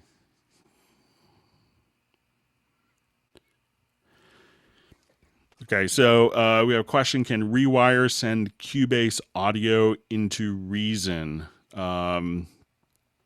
So Cubase is a Rewire host and not a slave. So it would be that Cubase is going to be the master, and then you take the audio out of Rewire into Cubase. But Cubase is only a Rewire host and not a Rewire slave.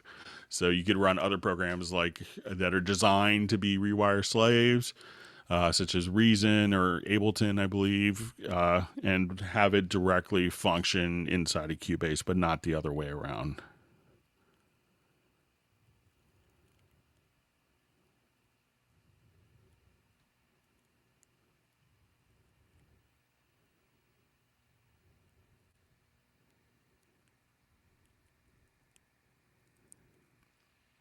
Okay.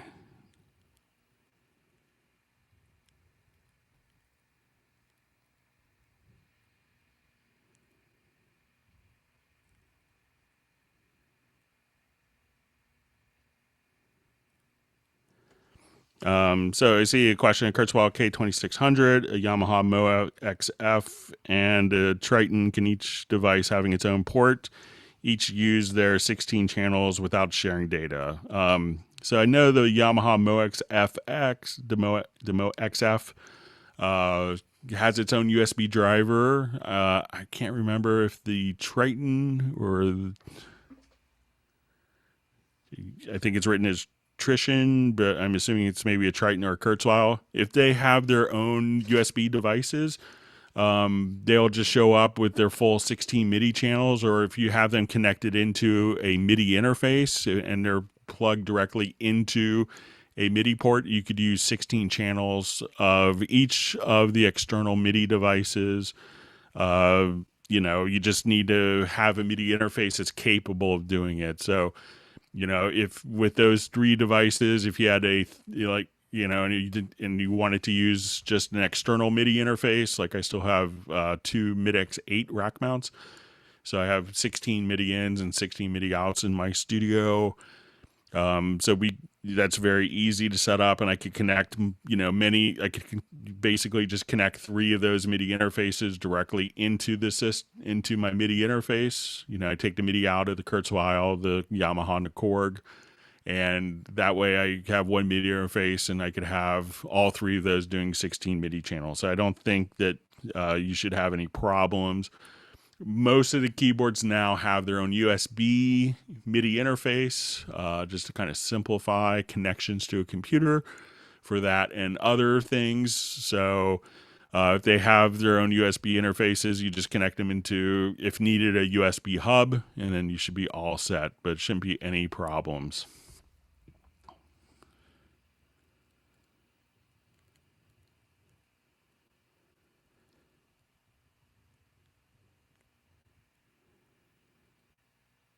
Okay, just going through different comments here.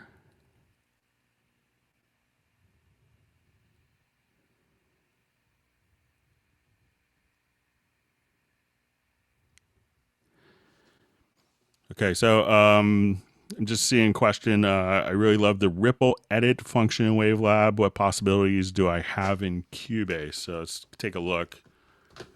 And you can tell me if this isn't, we'll go over a couple of like quick range selection functions that a lot of people miss.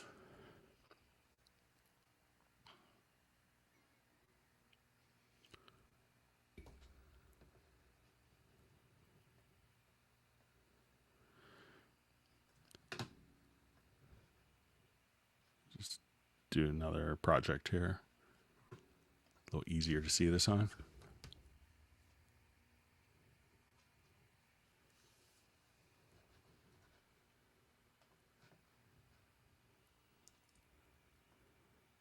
Okay, I'll just make these all same size. Okay, so if, you know, I've seen a lot of questions. I've gotten a lot of questions recently, and there'll be an upcoming tutorial video just on this. But a lot of people, you know, think of, you know, when they select something that they have to select kind of the entire part like this, as opposed to working with ranges. So, you know, a couple of like range editing functions that you could do, and you could just hit the number 2 on your computer keyboard. And if you wanted to select a range like that, at that point, you could just say, if you want to get rid of that space, you could just say, okay, just hit delete or backspace. Or if you want to hit Shift X, you could automatically split that particular range. And Command X, let me just...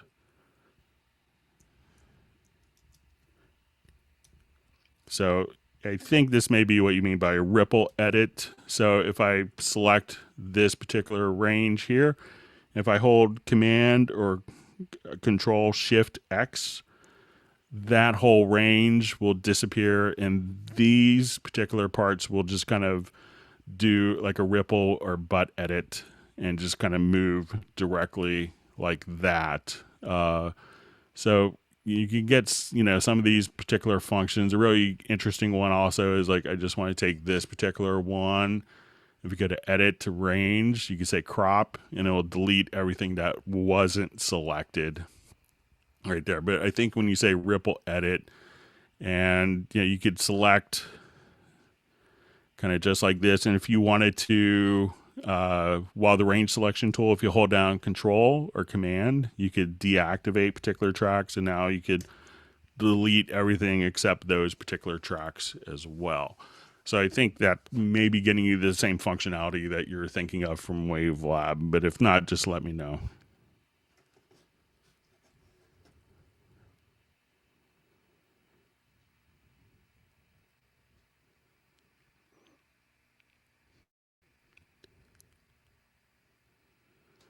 Okay, so we had a question for some Nuendo features. We'll take a look at that. We'll get through, and maybe towards the end we'll get to that, so I could stay in the same program for now. All right, so I think we have someone from Vegas who's new coming from Pro Tools. Glad to have you.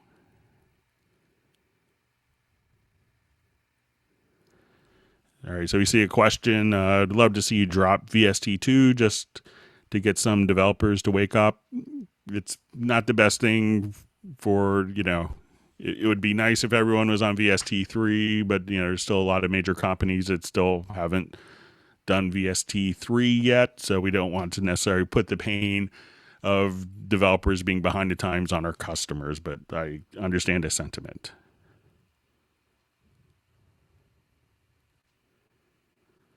Yes, I see someone asking who put a dislike already. So it's an interesting point. Sometimes we have a dislike before we even start our Hangouts, so it's interesting.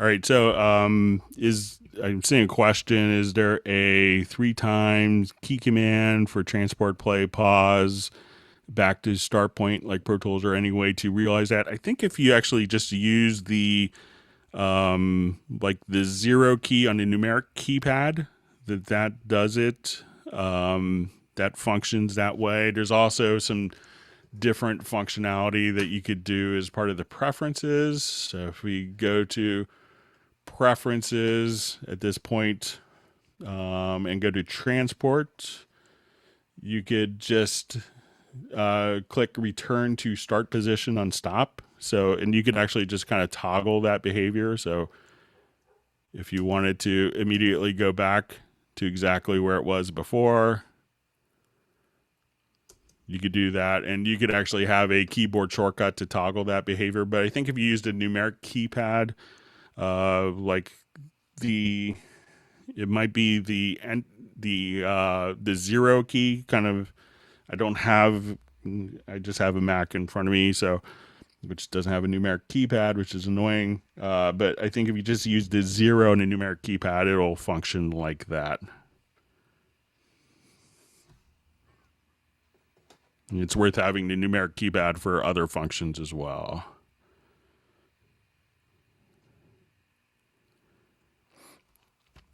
Okay, so we have a question. How do I record my signal through insert effects into Cubase? So one of the unique things of Cubase is going to be the concept of input channels. So depending on your studio and your audio connections. So here, let's say I have a number of mono inputs enabled here. So when we go to the mix console, I'll activate it in the lower zone. We could actually pick and choose to see our input channels. And this would allow me to adjust gain on the input level in software. And if you wanted to just simply put in like an insert effect, you could now come directly here and say, okay, I wanted a compressor on input. And at that point, that signal will be recorded through the compressor on input. Now, if you have a UR44 interface, one of the things that's really, or like the URRT, some of the Steinberg interfaces that have built-in DSP, if we come here and we have these inputs assigned to particular channels, one of the cool things is you have different hardware routing. So if I go to my racks here, we're going to say, let's show the hardware. And at this point, we could have, built-in DSP that we could monitor with. So I could monitor with reverb. But if I wanted to, you could actually go between, you have 4 different guitar amp models that you could record through. You could monitor through the built-in DSP, and there's also, let's say, not only just that, but on this particular unit, we could go to, let's say, a morphing channel strip. So you could have a built-in compressor and EQ, and you could kind of morph between kind of optimum settings. So, and what's interesting is we see this little signal flow indicator, and this could be a little subtle, but we could just simply at this point choose to say, okay, I want to monitor through the channel strip or through the guitar amp, or I want to actually print through the guitar or the guitar amp model or the channel strip here. So at that point, you could just simply record. But if you don't have like one of the DSP enabled Yamaha interfaces, just go to the input channel and just simply at this point, just put an insert or an EQ. And then it may impose some additional latency that could be a little, could distract a performer. But a lot of plugins now, especially when we come here, like one of the big culprits of latency in these situations was the like a multi-band compressor, but now there's a live mode so that you could significantly decrease the latency. And if you have like our plugins, like the Portico, the Portico compressor and EQ directly from Steinberg, which are like actually the only software modeling of Rupert Neve stuff that's actually, authorized by Rupert Neve. Those plugins you could actually record with zero latency and put them on your input channel. So to record through insert effects, just come right over here and just go to the input channels of your mixer. We'll see those as probably being red. And you can put the insert directly on there and that will print through it. And this is also handy if you're doing like live recording.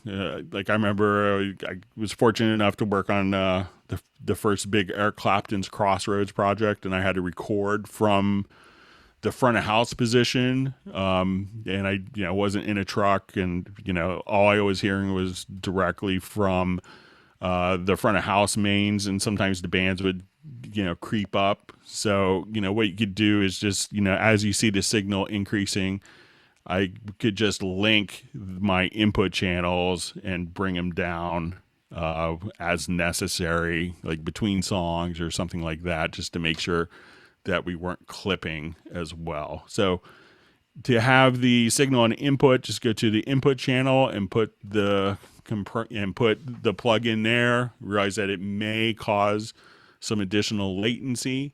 But some of the plugins are really adept at handling that without any issues these days.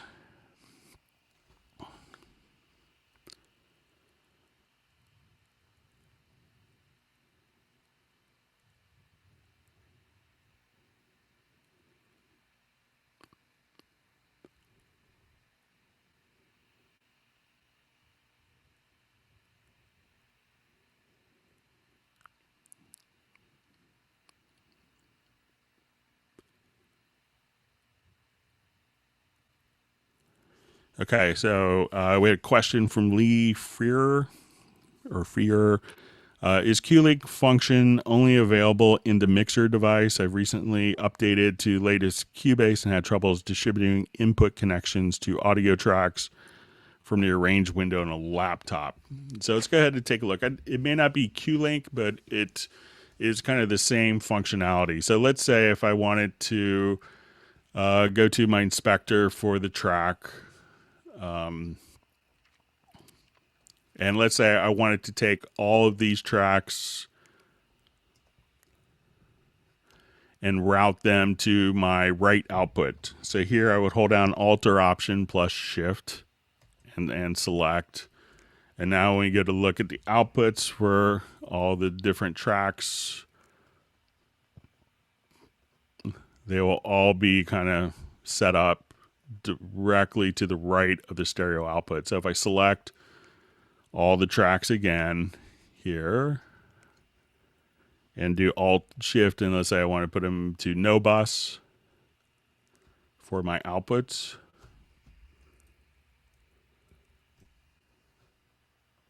And now as I come here, we'll see that the outputs are all set to no bus.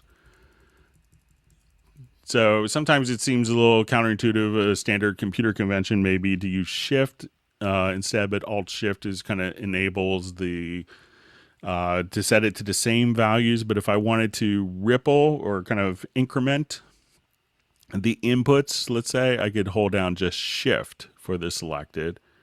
And then as I look here, let me see if I did it correctly.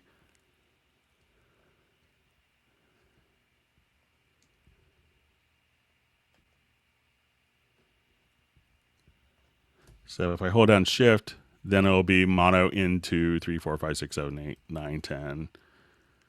So that all seems to be working. Make sure that, you have the alter option plus shift plus the, or just, for setting it to the same value, or shift for setting it to increment the values that you're using for that.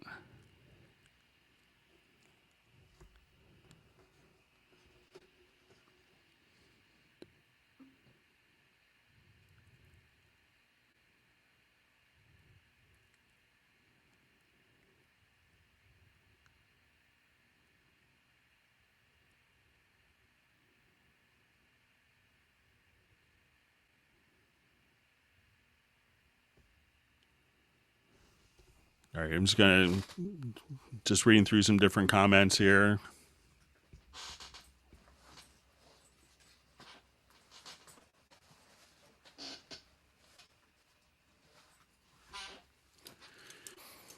All right, and I'm seeing some different comments on the shuttle behavior. I'm just going to boot up my PC here and see if we get this going.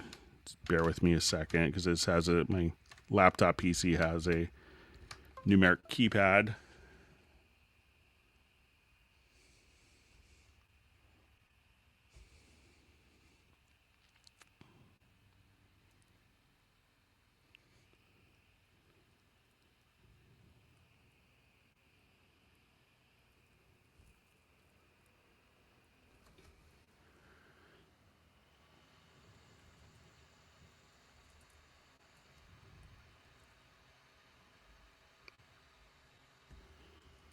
All right. And once again, thanks for everyone's great questions. I just want to see if I could confirm the transport behavior real quick. Just going to boot it up on my Windows computer here.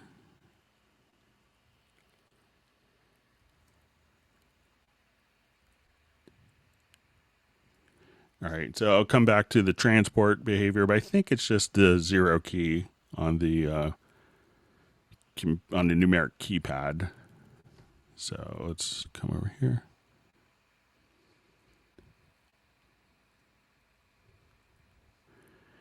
Okay, so I've been seeing from HenJ TV the how to record through my plugins without using direct offline processing. I think we just covered that. Okay, and we're seeing comments kind of saying the same thing from Marcel. Thanks.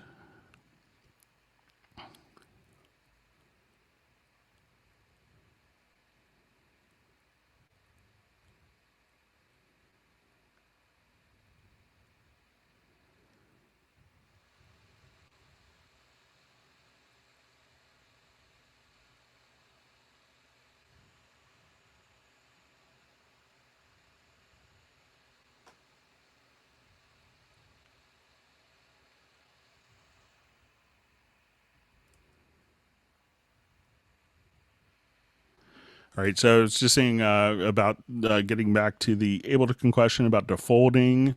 So if you have within the drum editor, so let's go ahead and just take a quick look. Let's say if I have, and you explain that it's about showing only the notes that are actually in the part in the drum editor. So let's say if I had my drum editor here,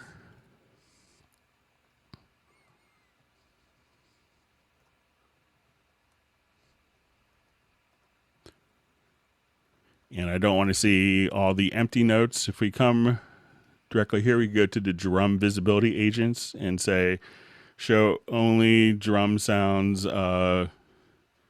with events. And then at that point, you could just filter out all the different functions just like that. So I think that'll help you with that particular function.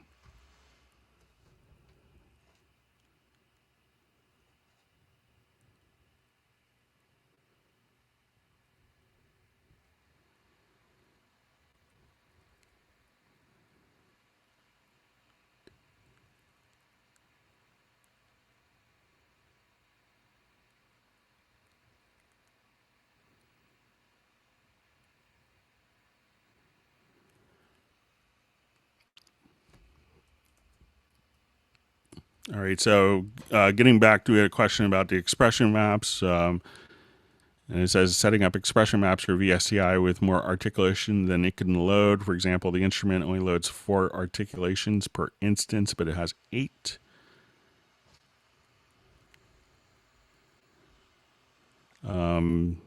And then it's about, can you show that? So let me just...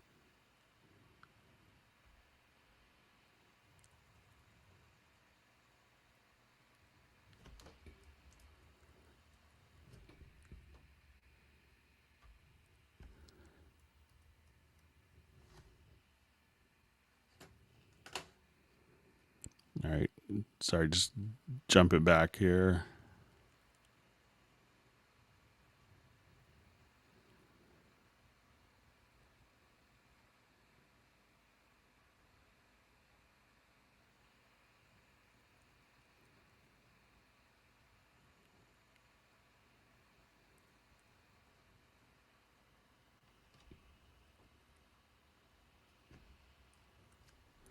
All right, just reading through a couple comments and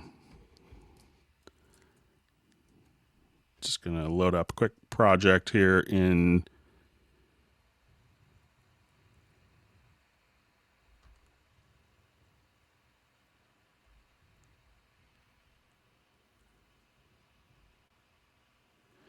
All right, so I'm going to try the transport behavior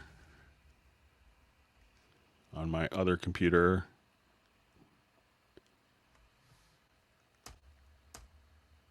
Yeah, so just regarding the transport behavior, just hit the 0 on the numeric keypad, and that should do the trick for you.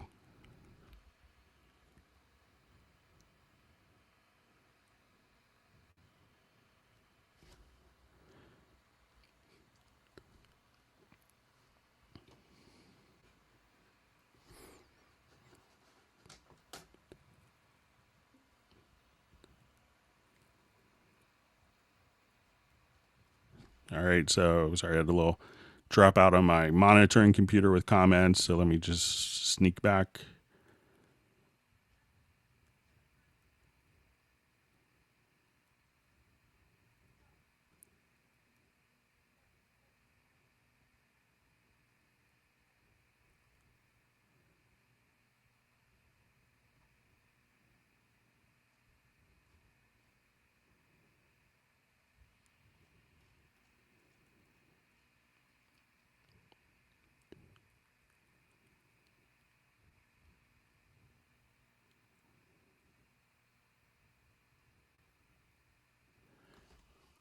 All right, so seeing a question. Hi, Greg. I have an X Station 25 in Novation. The synth is not listed, but created devices for it and linked it to external instrument output. Struggling to load its bank sound saved as sysx messages. So it could be that, one thing to be aware of is, with the sysx messages, have you recorded it as audio? Or I'm sorry, recorded it as MIDI information. And when you go to the Cubase preferences, usually by default, sysx will be filtered. So go to your preferences to MIDI filters and make sure that the sysx isn't actually checked here. And then because by default, the sysx will be filtered, but you should be able to just simply record that sysx data as MIDI like before the project and just simply play that sysx back. But if it's being filtered, it won't actually send it back to your Novation. All right. So we see Tom Turbo. He says he's sorry he's late, but it is a happy birthday. So I guess maybe it's his birthday. Happy birthday to Tom. Good to see you on.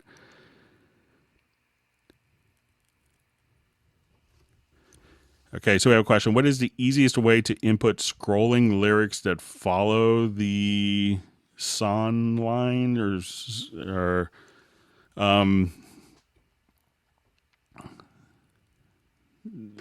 so what I've seen some people do with lyrics and for lyric entry is to just use markers.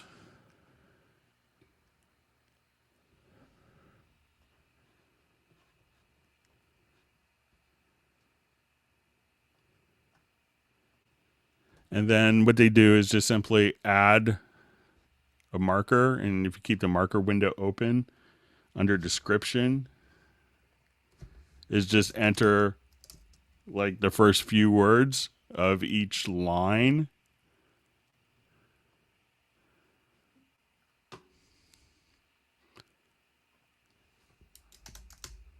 So let's say if you, again, come over here,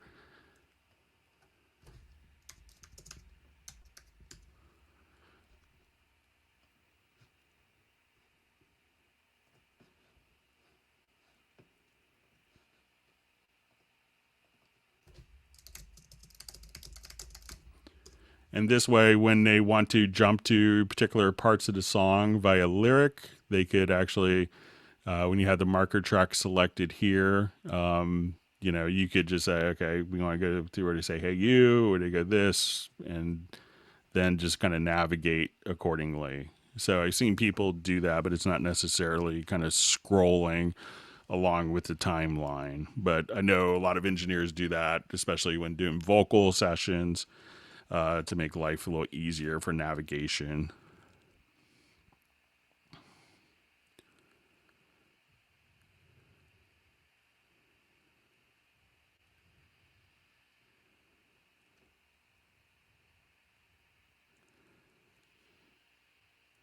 Okay, so we have a question.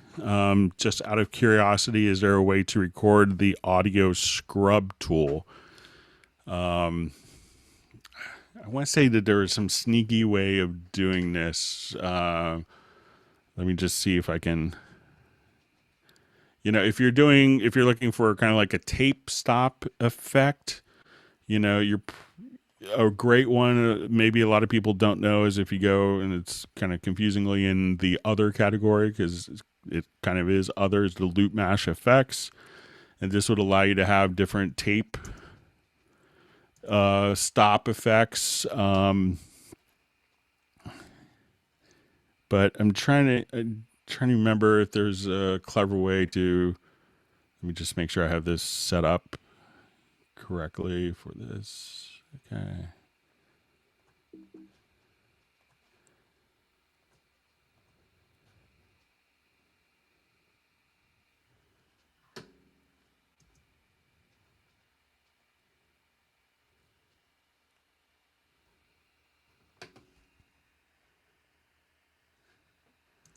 All right, just gonna check my connections here. But I seem to remember, like, you know, some people, like in real time, setting up a bus. So let's see if we can recreate that. So let's say if we have,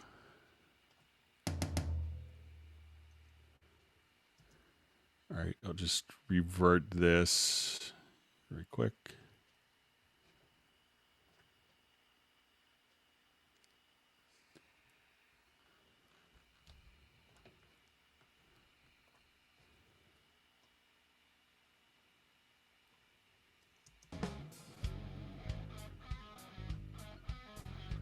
So let's say I want to take the bass and do kind of a scrub to that. So we're going to try to see if we can do this. So let's say if I want to add a group channel, and we'll choose to create outside the folder. We'll take the bass here, and in the sends,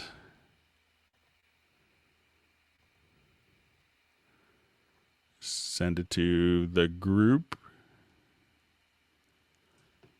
and then let's create another audio output in our audio channel.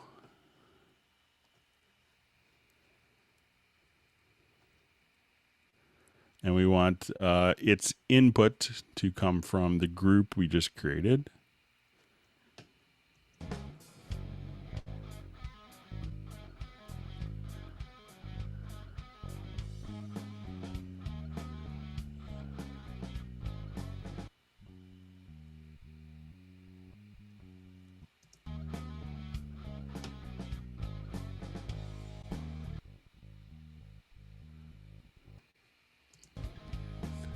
No, it doesn't look like when I got a scrub, it's going to kind of stop recording. But I seem to remember some clever workaround. I'll see if it comes back to me of how to record it.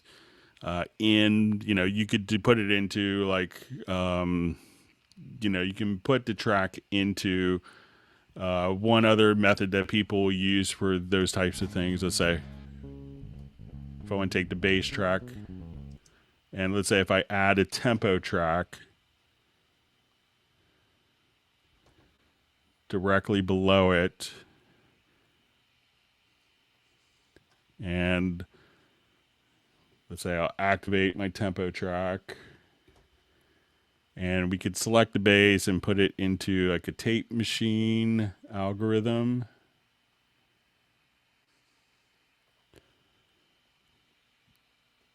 And then as you would slow down,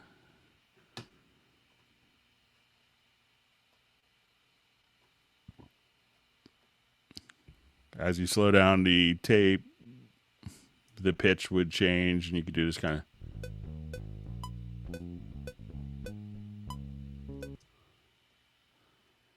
And let me just put this into musical mode here.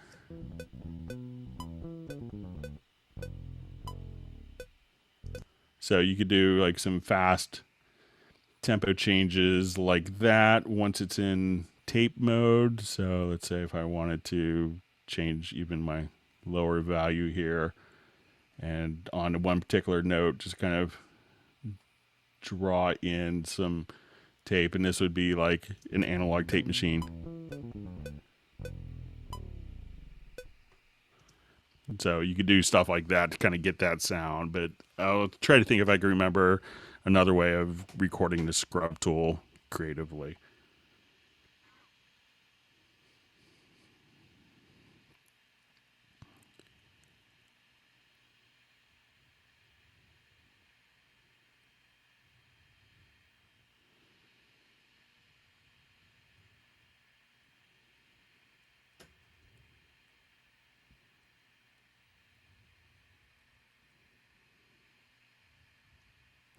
Okay, so question, what's the best way to display drum MIDI parts in the score editor? So let's go ahead and take a look.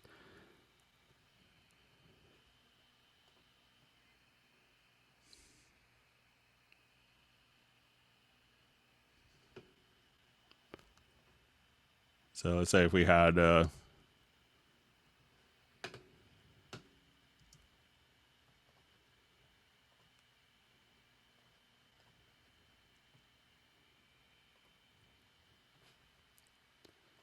so let's say we had a kind of a basic drum track here.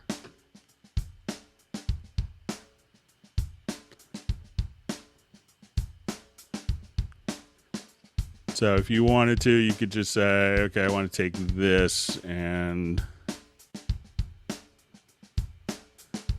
let's say I just wanted to record.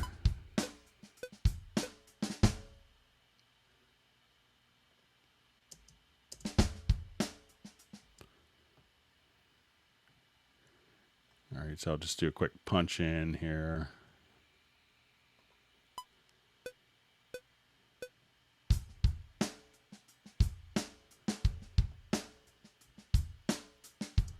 All right, so let's say we have that as our drums and we wanted to kind of see it in notation. So when you go to your drum map setup, you could actually create a drum map from the instrument.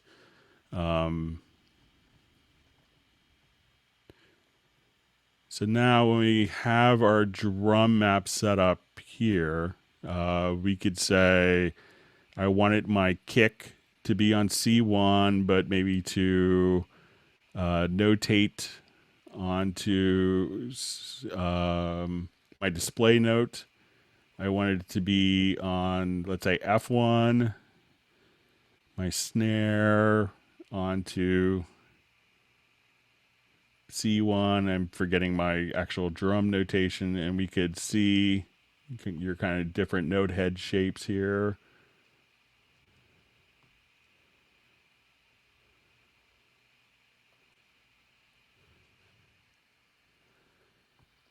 And now when we kind of go into the score editor,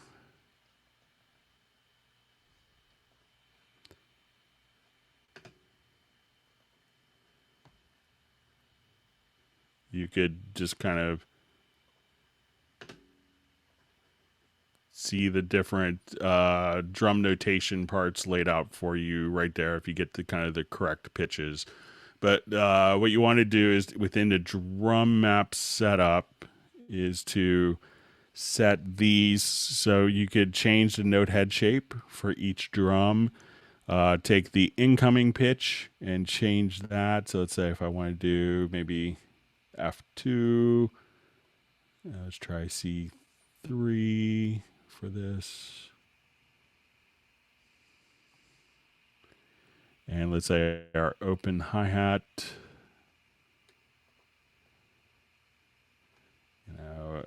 and then you could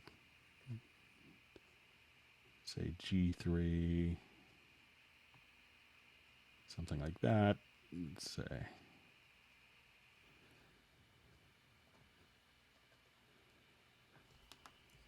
And now we look at it in score editor, you can just kind of see the different notes kind of laid out for you here. You'll see some of the notes that you may want to just kind of hide, but that's how you can do it directly from within the drum map editor. So as soon as you come here, go to your drum map setup, and then you could set the display pitch as well as the note head shape that you want for that particular drum kit.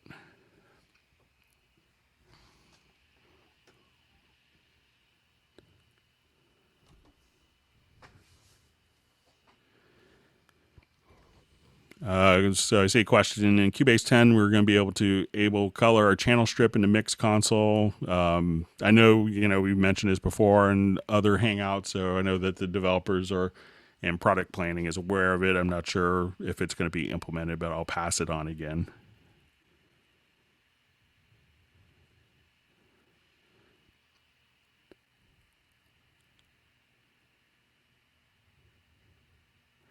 Okay, so there's a little bit of discussion going on about the mix console window.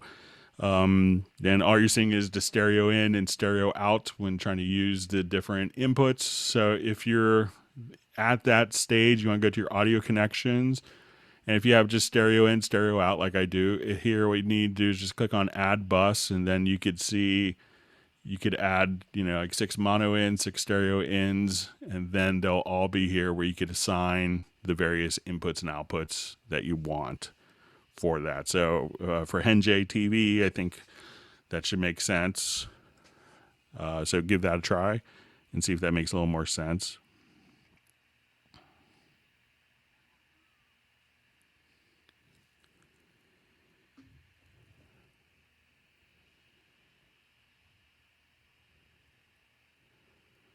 So saying a question, what's in Cubase 10? I don't know yet. We'll often find out when it's out, but we'll let you know as soon as it's out. So.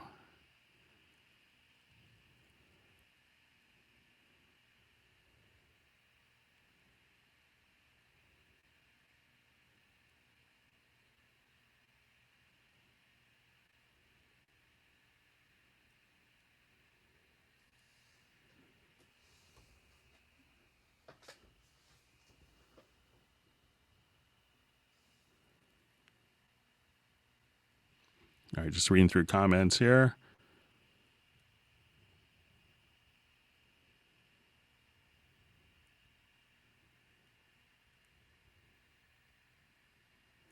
Okay, so we had a question on the morphing channel strip from Taylor, so let's take a look at it.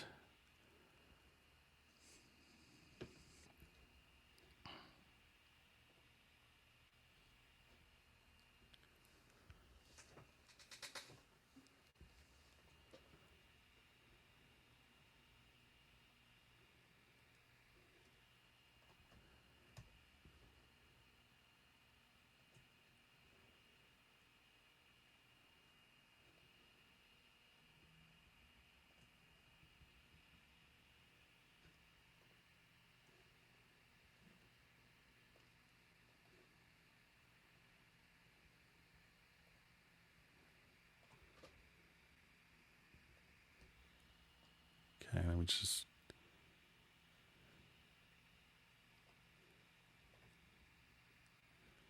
get my connection set up here for this real quick.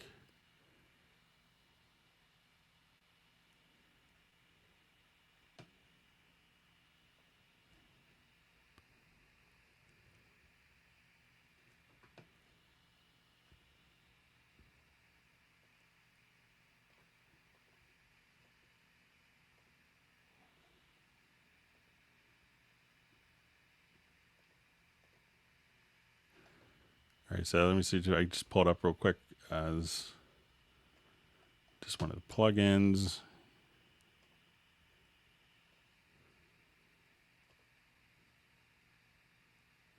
All right, so we see the morphing channel strip M versus S was the question. So that's going to be mono versus stereo. So we open this up, and this is kind of a cool plugin. If you have this, you get it as a plugin directly within the as a software plugin within the UR44 or like the UR242 and up, the UR-RT2 and RT4 with the new interfaces with the incredible Rupert Neve transformers in them. So if you guys haven't heard that, it's definitely worth checking out. But when you see M and S, that's going to be for mono and stereo Taylor.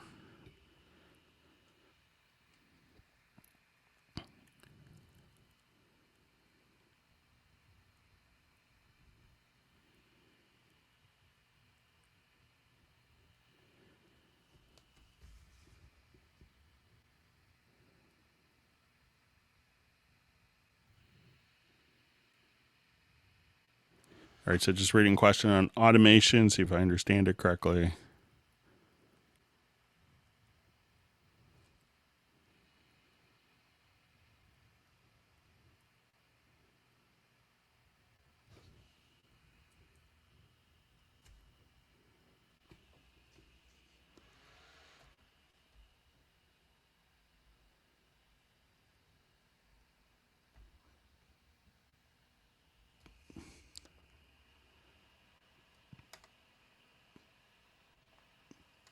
All right, so just rereading this question about a difference in automation in the pro version versus the artist.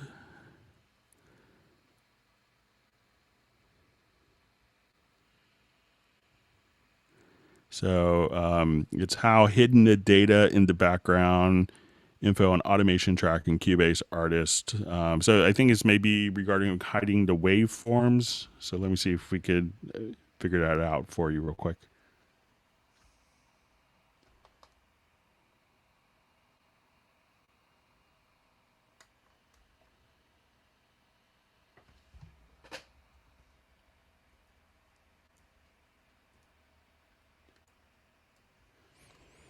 So I think in Cubase Artist, it may be kind of fixed to have the waveforms in there.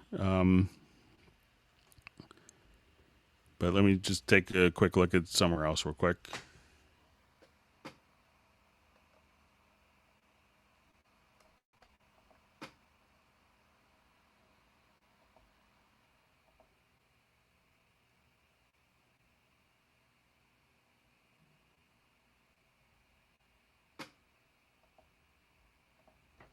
Yeah, I think in the Cubase Artist version that the waveforms in the background will kind of be maintained. I'm not sure if it could be filtered like the Pro version. So if I misunderstood your question, just let me know.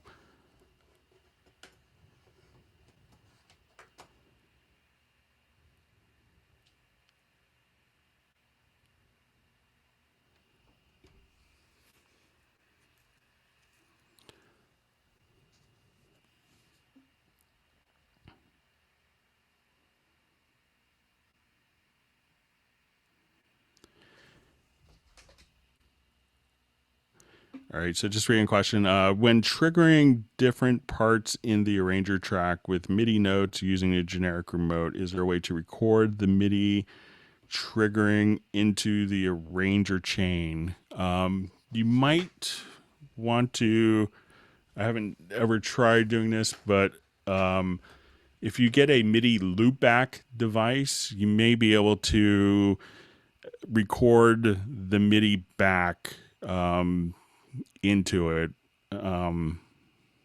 but I don't know a way to kind of record it in real time, just kind of triggering it.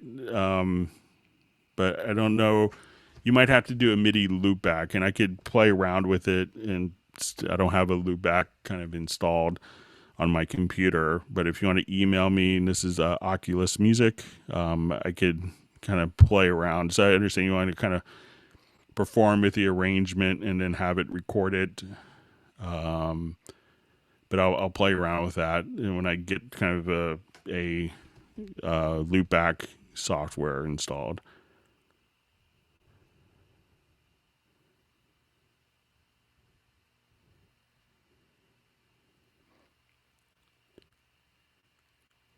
Okay, just going through comments.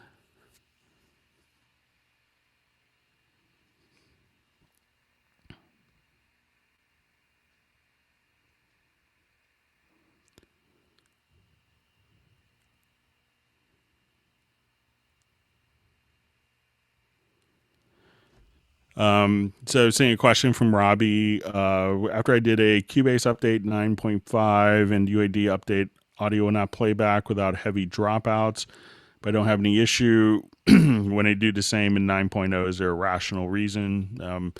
It could be that the preferences might have gotten corrupted. So if you start Cubase, here's something that you could try to see if it makes a difference.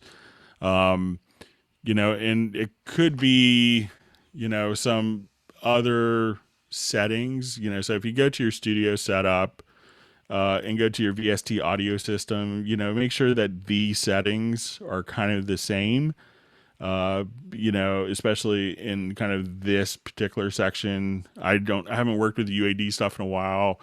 I think I've read that some people that it likes to run at a buffer of 1024, but I'm not sure. But you could try to temporarily disable the program preferences. And if you start the program while you hold down like Alt Control Shift or Option Command Shift on Mac, I believe, that could put you into a diagnostic mode. And what that could allow you to do is to temporarily disable the program preferences and see if that makes a difference, if it behaves a little differently. And you can send me an email and let me know what you find with that, or check it out during the hangout here. All right, so.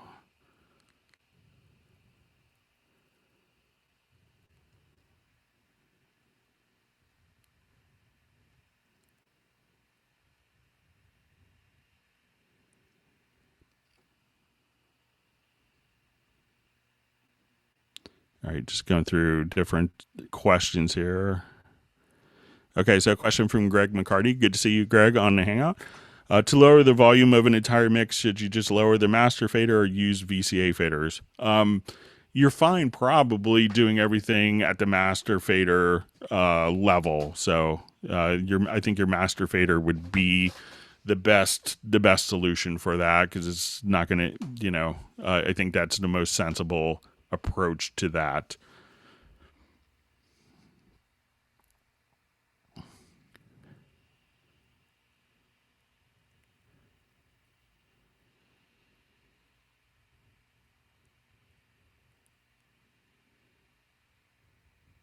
Okay, just kind of reading through some more questions.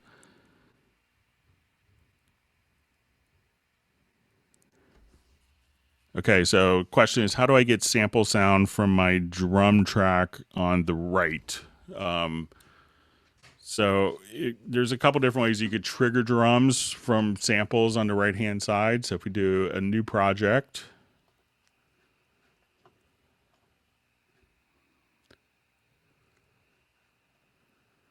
and let's just add an instrument track here, and we'll do just quick Groove Agent SE since everyone has that.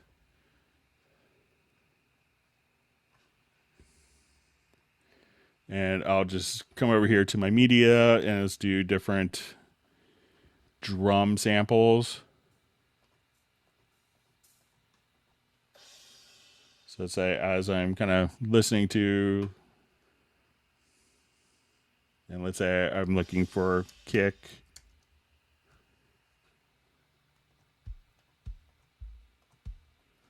You could just take it and drag and drop directly into Groove Agent.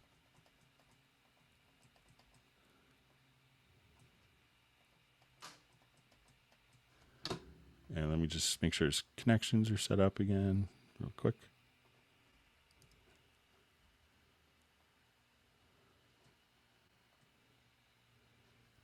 Yeah. So, that's really kind of all you have to do is just kind of drag and drop. And, I saw a question on like a Facebook group that someone couldn't figure out how to get, You know, they want it more expressive, and all you have to do if you want more samples on a particular pad is just drag more samples onto a particular pad. So if you wanted to now go to your main area, you could switch if you want to layer, you know, different kick samples. So say if I come here, drag this, you know, you could see multiple layers all kind of going directly. If you wanted to switch them by velocity, you know, you could set the velocity range here, but just drag and drop from samples on the right hand side directly over.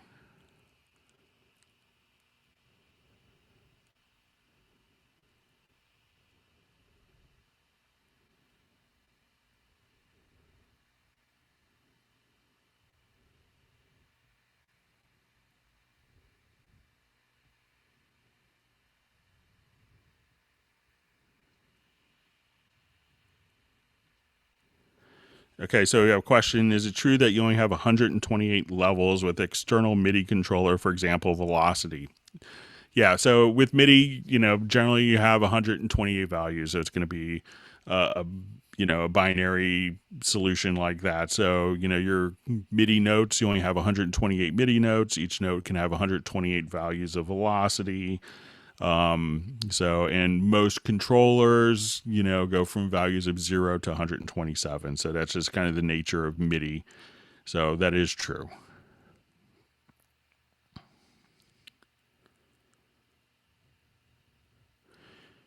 All right. So, and probably just a follow up to that question is, but on the other hand, in the screen in Cubase, you can make with the mouse finer resolutions, for example, with a fader, more than 128 steps. So, yes, once you're dealing with the audio engine, so if you're dealing with the MIDI volume to an external device, that's only going to be 128 values. But if we have the fader, you know, going into your audio engine here, this would be, you know, once it's in the audio engine, this is, you know, the huge benefit of VST instruments. You have much finer resolution. So that's not going to be limited to 128 values. This will be in 64-bit floating point precision. So you could have kind of, you know, infinitely more smooth. Some people say you can never hear it. You know, some people, you know, swear up and down that you can hear it and won't do, you know, won't do mixing in MIDI because they feel it doesn't have enough resolution. So there's arguments I've heard on both sides. But you know, with, you know, once you're going as the virtual instrument or going as an external instrument into Cubase, you get into the VST resolution, which is significantly higher than 128 values.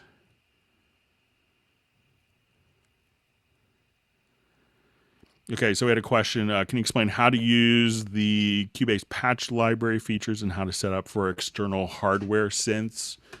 Okay, so if we come here to the studio menu, and I think if we go to more options, you'll see your MIDI device manager.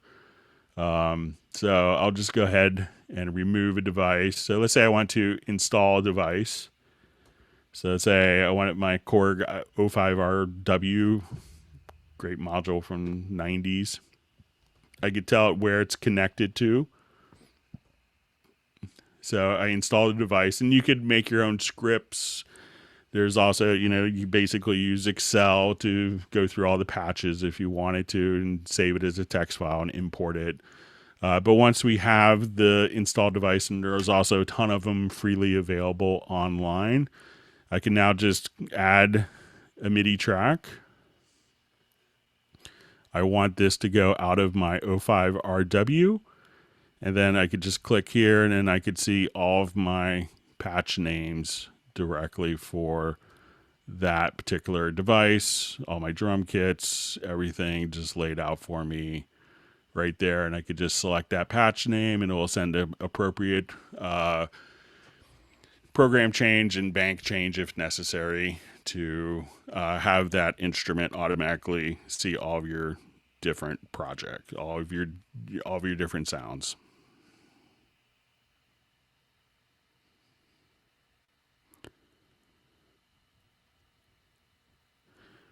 Okay, so So the question is, how can I keep my fills when quantizing my drums played with the E-drums, like electronic drum kit? So let's say if we had a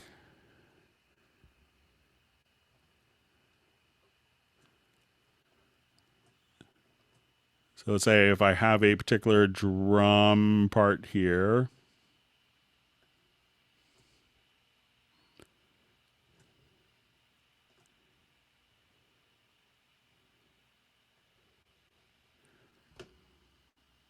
so let's say if I say, okay, I want it to, so let's say I have my bass drum and I only wanted to quantize particular values or particular notes. Let's say I have my snare.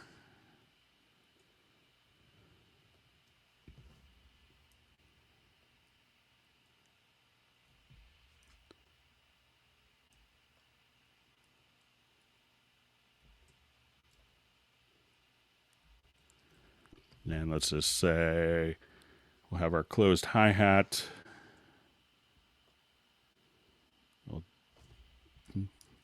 We'll do to say eighth notes here. Okay, so let's say now I'm going to have some just random fills.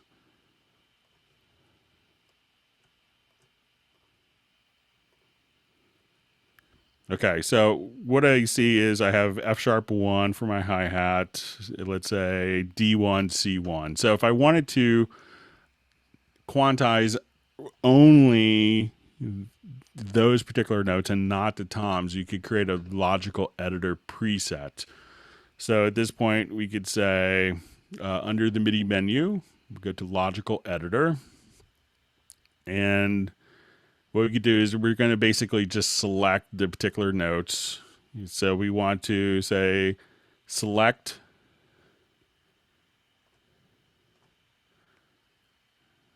and we'll say notes and we'll say that value 1, which is the pitch, is inside the range of, let's say, C1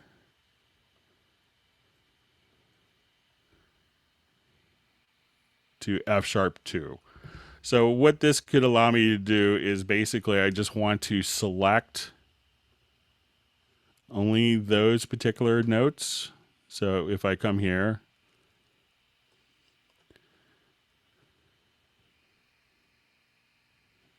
let me say C to F sharp 1, sorry.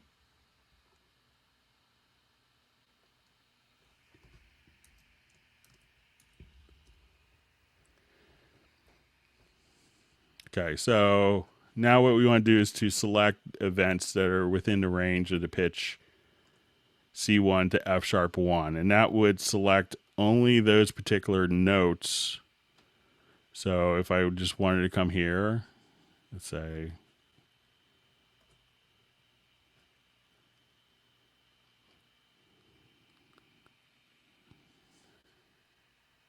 so let me just say G1, so I'll just say, so at this point, it's only going to select those particular notes, and you could quantize now only those notes as opposed to all of your tom fills. So if you want to keep your tom fills, you could use the logical editor to do that, and you could set up a macro where you could say, you know, I don't want to affect these, and then quantize to a particular value. So you don't have to record it into 2 different tracks or other solutions like that. You could just simply use a logical editor. It's a great tool for that.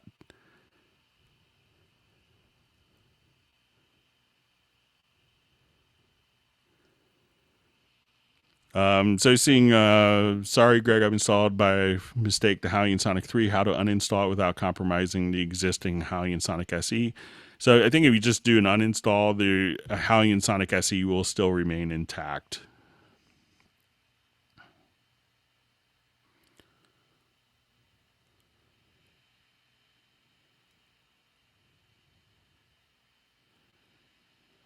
Okay, so what's the question is, what's the best way to copy all my events name or regions description to cycle marker description? So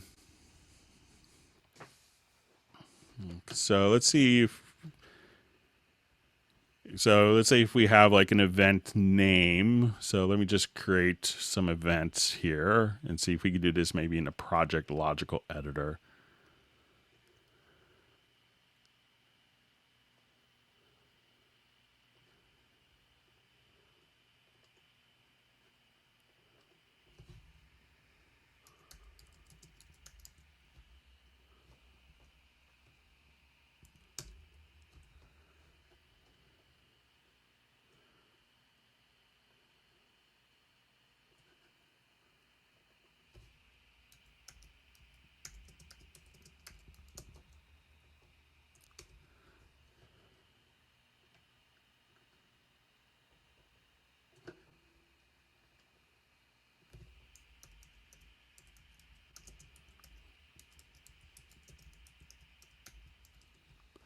Okay, so we have three events. One's called Will This and work in the project logical editor. All right, so we have this is our event names, and let's say, I'm not sure if we could do this. Let's take a look. So go under edit, do project logical editor.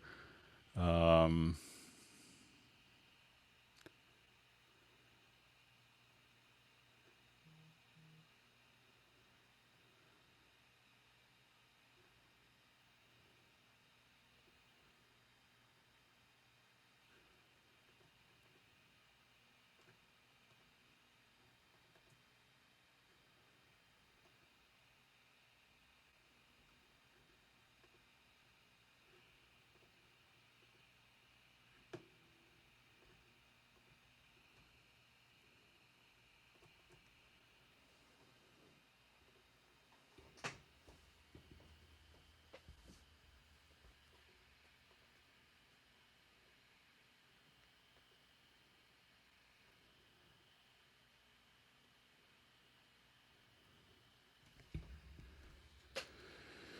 all right, so let's see if we can do the.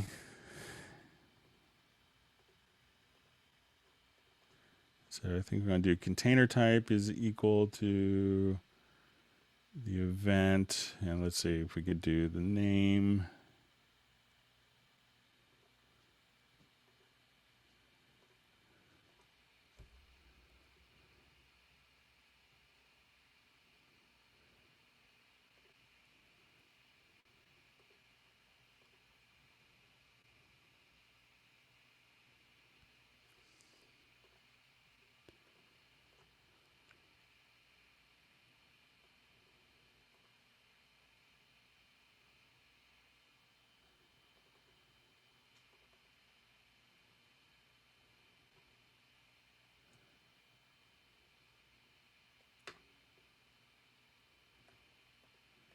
Yeah, I don't see a way. I could play around with that particular function. I think you want to take like the name of a part and name the cycle marker from that. I'll continue to play around with it a little bit and see if I could get any further. So if you want to email me at clubcubase at steinberg.net, but it's a great question.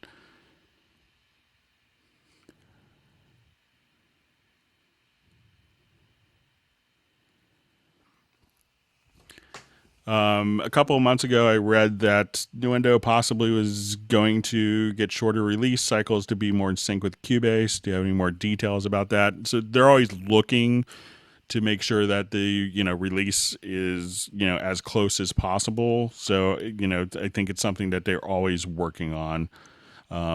So I'm not sure what the latest timeline is for the next major Nuendo release. It's obviously now caught up and added some additional functionality, so all the 9.5 setups, but it does take time to do.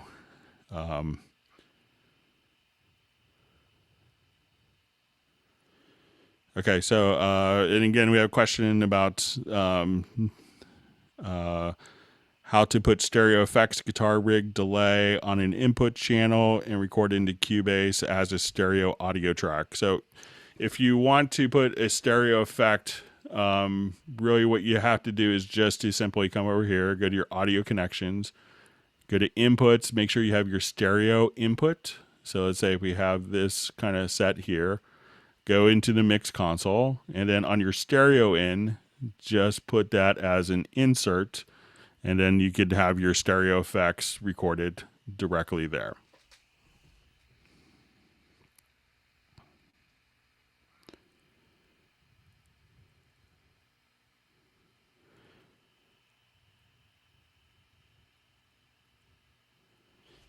All right, so I see a question how to link cursors between project audio track and the lower zone. So I think it's really only the, we see this kind of synchronization here where like for MIDI tracks. And I think if we have an audio track, at this point, and we double click that this may not be synchronized between the two. I think it might have to be a part. So if you go to your audio and say events to part, that now when you double click that will be synchronized. So it doesn't work as a sample editor, but it works as a part editor. So again, if you go to your audio, and if you wanted to not make that work, you could just say dissolve part. But if you double click or have the event selected and then just say events to part, then it could automatically synchronize the views between that. All right, so I'm seeing a nice comment from Rick that this is a great service. Glad you can make it out for your first Hangout. So hope you're learning a couple tips and tricks. If you like the Hangout, please feel free to like the Hangout.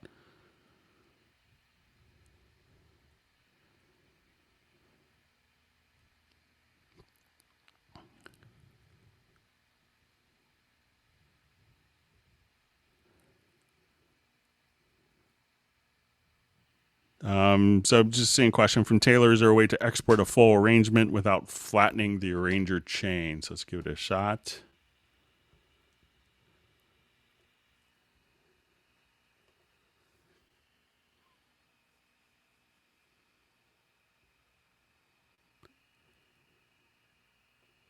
So let's say I have an arranger here and my arranger chain is active, and let's export my audio mix down. We'll include it in the track.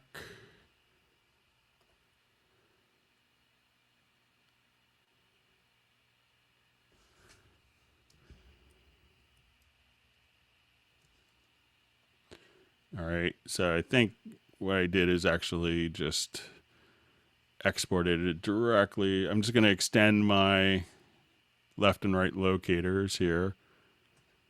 And we'll try again. Because when you do the export audio mix down, it will actually do it based on the left and right locators. So if you just come here,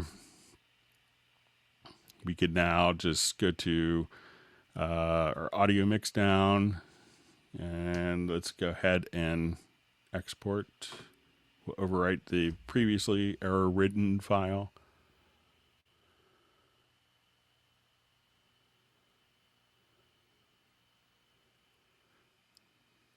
And I'll take a look at some of our questions while this is exporting. I probably just chose way too long for it to export.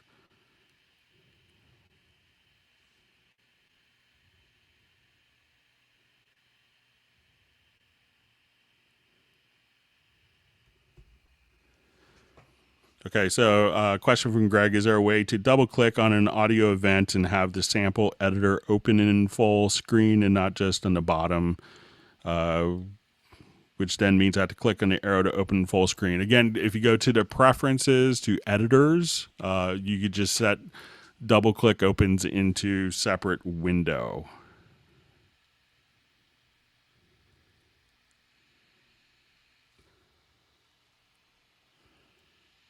We'll show it here in just a second.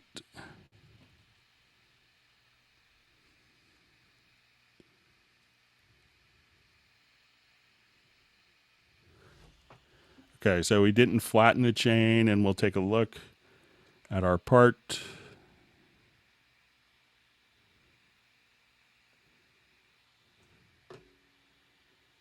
Yep, sorry about that. I'm going to try this one more time. Maybe I didn't have the export set.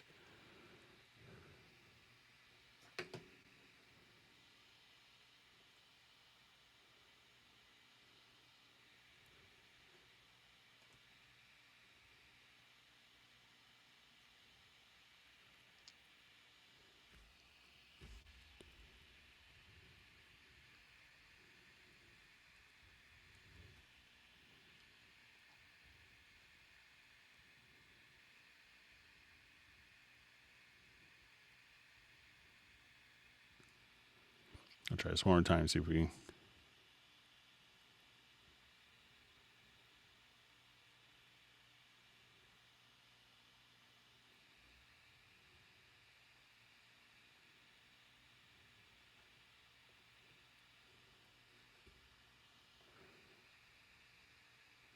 So it looks like you may have to flatten it for the export audio mixdown.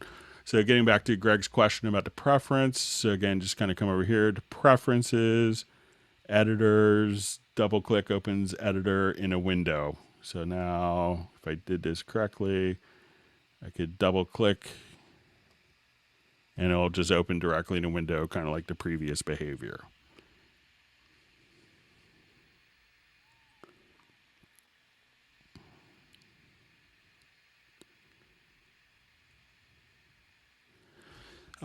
So we see a question, can you install Cubase AI 9.5 after having installed Cubase 9.5 Pro on Mac OS X for educational purposes? If you have a license for Cubase AI, you could do that, and that only comes with like, you know, Yamaha or Steinberg hardware. But if you don't have a license for it, no.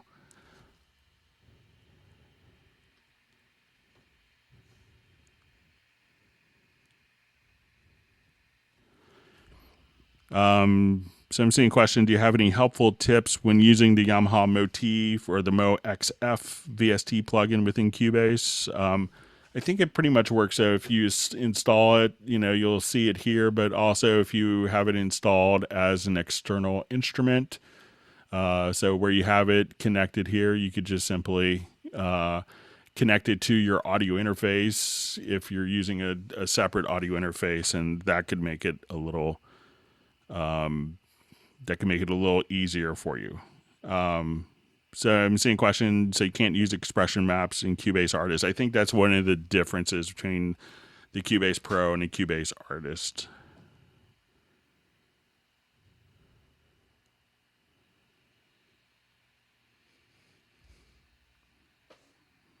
All right, so question about the Quarter plugin and no presets. So let's go take a look.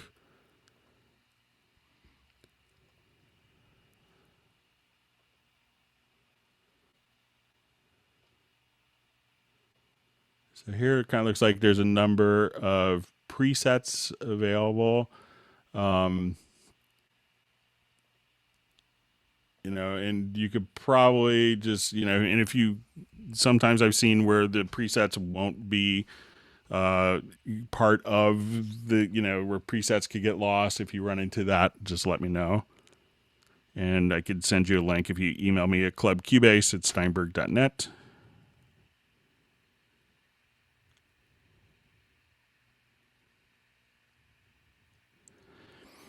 So you see a question, what could be the reason that I cannot any longer create drum maps from instrument? That option is gray after I've done that before.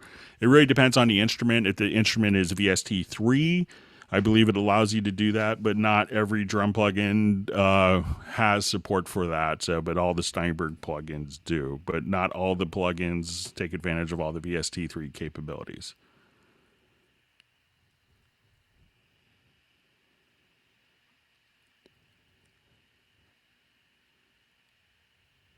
All right, so seeing a question about not being able to hear samples from the media bay from control room. So if we kind of come here, and if you're not hearing the different samples, probably what you need to do, you know, is make sure that when you're doing this, that you need to have the control room activated in the audio connections. So if you just go to the control room, what you want to do is have your stereo output, but have it not connected, and then go to your control room, add a monitor and define the connection there. And then once you have that set up, then you could just simply preview through the control room.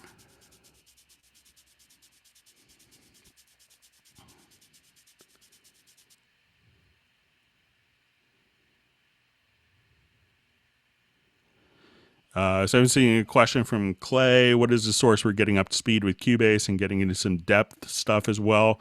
We really do a lot of different YouTube stuff like this, but you could also, like, I think I have a tutorial series called the Q&A series on the Cubase YouTube channel.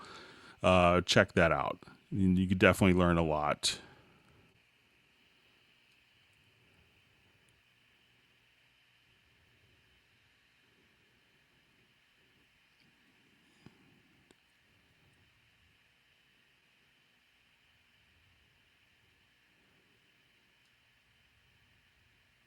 All right, we're just going to get ready to wrap up. So currently Cubase doesn't have kind of automatic vocal lining. It is a part of Nuendo currently. So